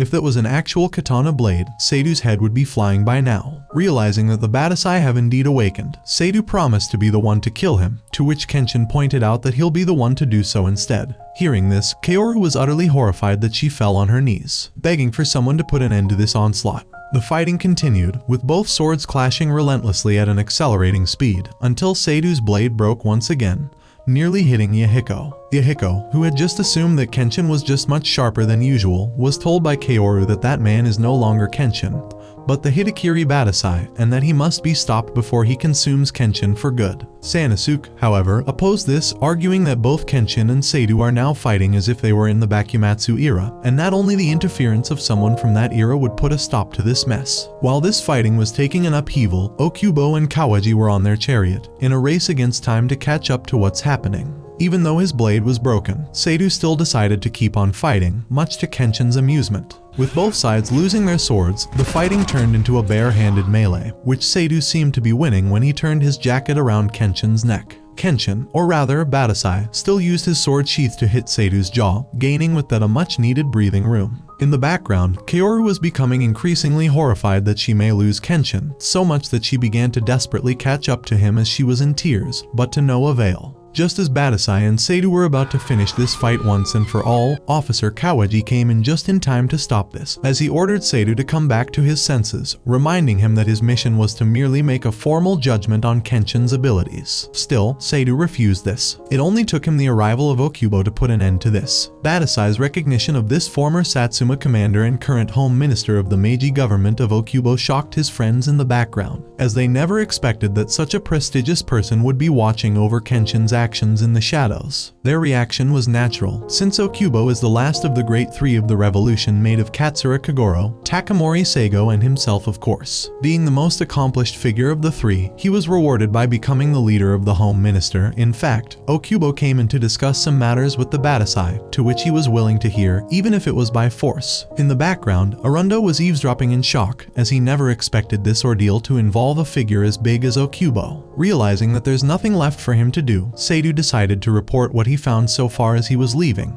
This left Officer Kawaji frustrated at the behavior of what he called the best spy in the Metropolitan Police. As for Badasai, Okubo asked him to accompany them to have a discussion, which he refused. Then suddenly, he punched himself, only for Kenshin to refuse this time, insisting that his friends here would listen as well. The way Kenshin came back to his senses relieved everyone, especially Kaoru, who hugged him so hard that she opened up his injury. As for Okubo, he decided to agree to what Kenshin demanded. Okubo decided to put it bluntly. Shishio is active behind the scenes in Kyoto, and to face this threat, Kenshin's help is required now more than ever. As Sanosuke began to wonder who this Shishio guy is, Kenshin did the introduction. Shishio Makoto was someone who rose to limelight during the Bakumatsu era, after joining the Imperialists from Choshu and quickly became a Shadow Hitakiri, which is like Kitakiri Badasai's successor. It was only a few key figures in the Imperialist faction that knew of his existence, as he always lurked in the shadows. Not even Kenshin had seen him before. What Kenshin wasn't able to comprehend, however, is what Shishio is doing, as he thought that he might have died a decade ago during the Civil War. It turned out that his existence was eradicated by his comrades, but he's still very much alive. Okubo explained that he wanted to discuss this matter in secret with Kenshin, as it was a confidential matter, to avoid having the government or Kenshin's loved ones get hurt. Back then, Shishio was just like Kenshin, another talented assassin that the Imperialists had hired. However, he was also an incredibly ambitious person, to the point he became a threat for the Imperialist faction altogether. He was hired as a shadow assassin and performed his duties to perfection, as he eradicated some of the most Imperialist figures that would overturn the foundation of the faction. Realizing that he'll turn into a corrupt official that could even wreck the government in the future, the faction decided to get rid of him in the chaos of the Civil War. To ensure that the assassination was carried out perfectly, the Imperialists poured oil on his corpse and lit it on fire. Despite all that, Shishio survived, and now he surrounded himself with lots of treasonous subordinates. His goal now is to gather a massive army that is based in Kyoto, in order to plot a war that will split the nation in two. This army that he had been gathering was in fact so powerful that entire squads of the Imperial Army that were sent after him were wiped out, and now the only hope left for the government is Kenshin. When Kaoru asked if the government wants Kenshin to assassinate Shishio, Okubo confirmed her answer, with Kawaji promising to compensate him for all his hard work later with as much money as he wants, as well as going as far as to turn a blind eye on any illegal activities committed by them, such as Megumi's previous involvement with the opium production. This didn't sound good to Sanosuke, who did put it bluntly that the government wants someone to clean up the mess that they have left, which led to an argument with Kawaji. Even though he couldn't understand most of the details, Yahiko mentioned that Kenshin would have met the same fate as Shishio if anything went wrong. He concluded that both then and now, the government is still assassinating and eradicating for their very own best interest, which may lead the nation into turmoil. Perhaps agreeing to what Yahiko said, Okubo didn't say a word. As for Kaoru, she refused Okubo's offer as she made it clear that Kenshin isn't an assassin anymore, and it appeared that everyone around her agreed to this. Kawaji was outraged at this defiance, but Okubo concluded the meeting by giving Kenshin 1 week to think of this more thoroughly. As he was leaving, Kenshin couldn't help but mention that Okubo had gotten haggard compared to his prime. Elsewhere, Arundo informed Shibumi of what has happened so far, making it clear that he's going to bail out of this mess and head to Shanghai instead. Before he could even take a step outside the room, Seidu arrived, sending him to hell, where it's much safer than Shanghai as he claimed. Shibumi stood in horror as Seidu was walking ever closer to him, trying to bribe his way out of this in a last desperate attempt to save himself. In the end, it would all be for naught, as Seidu was determined to fulfill his duties to serve this nation. Now that a week has passed, Kaoru grew even more anxious of what Kenshin's answer might be, just like everyone else. As for Kenshin, well, he was just doing laundry like the ambitious donkey that he is, which understandably has pissed Sanosuke off. In fact, Kenshin has thought of this matter thoroughly, as he was well aware that Okubo wasn't acting out of self-interest, because Seidu would never think twice before slaying him if he ever did. He was confident that a person that has been corrupted to the core would never dare to utter the word justice, let alone believe in it, which isn't the case with Seidu. Despite his prideful nature, Kenshin made it clear that he's not someone that he can ever befriend, much to everyone's relief. As for what he will be doing, Kenshin decided to go to Okubo himself to inform him, even though Okubo promised that he'll come over himself to hear Kenshin's answer. Kenshin figured that Okubo is now a very busy man, so he might not be able to come.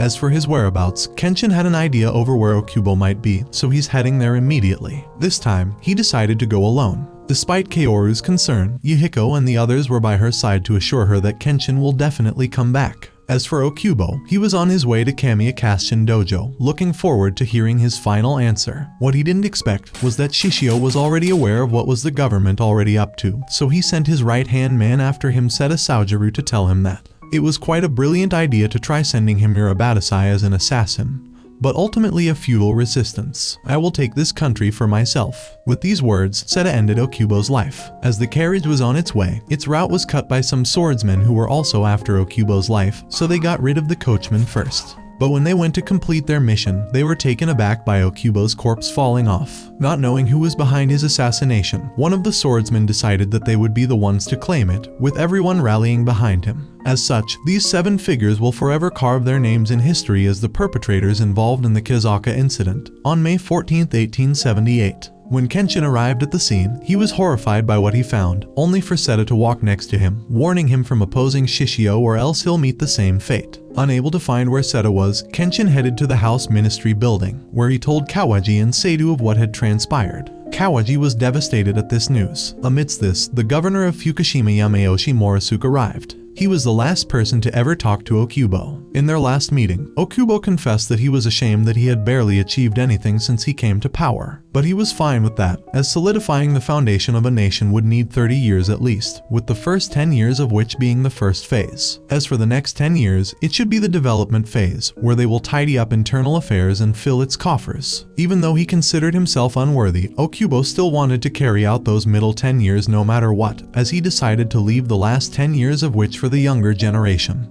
to build and maintain the country. For Okubo, his dream was for Japan to be reborn as a nation-state, so the revolution will reach its true completion. Indeed, Japan will eventually grow and prosper despite all major setbacks, to become the juggernaut we know of today, where citizens would choose their own path. But back then, Seidu thought of it as being way too good to be true. Yamayoshi, however, still believed that it's an idea worth living for. In the streets, the news of Okubo's assassination is spreading like wildfire, while Kenshin was still thinking of his discussion over the matter with Seidu. With Okubo's death, the great 3 of the revolution have all perished, and now the government was left with only corrupted scums that are unfit to serve the role. From now on, Japan will go astray, and Shishio will do everything he can to capitalize on it. That night, as Sanosuke and Megumi left, Kaoru began to worry about Kenshin's delay. Thankfully, she didn't have to wait for much longer as he finally arrived, except his eyes were filled with sadness and bitterness, even though he never let go of his smile. He checked on Yahiko, who got so tired from waiting that he fell asleep. He proceeded to inform Kaoru that Shishio was the one behind Okubo's assassination.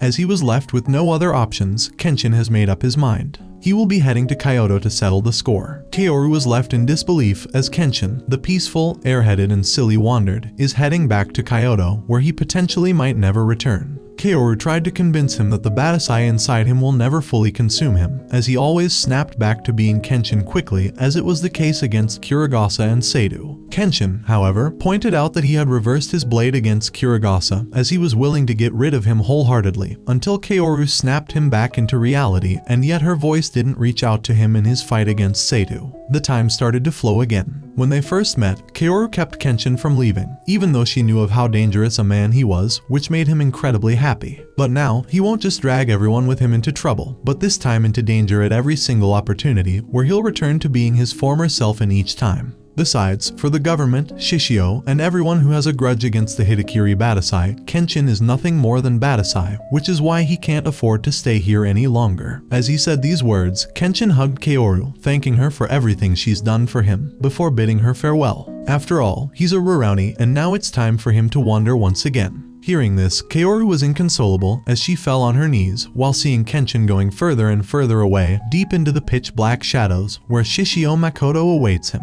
But that's a story for another time. That concludes the anime recap. As always, if you enjoyed, let me know down below and I'm out.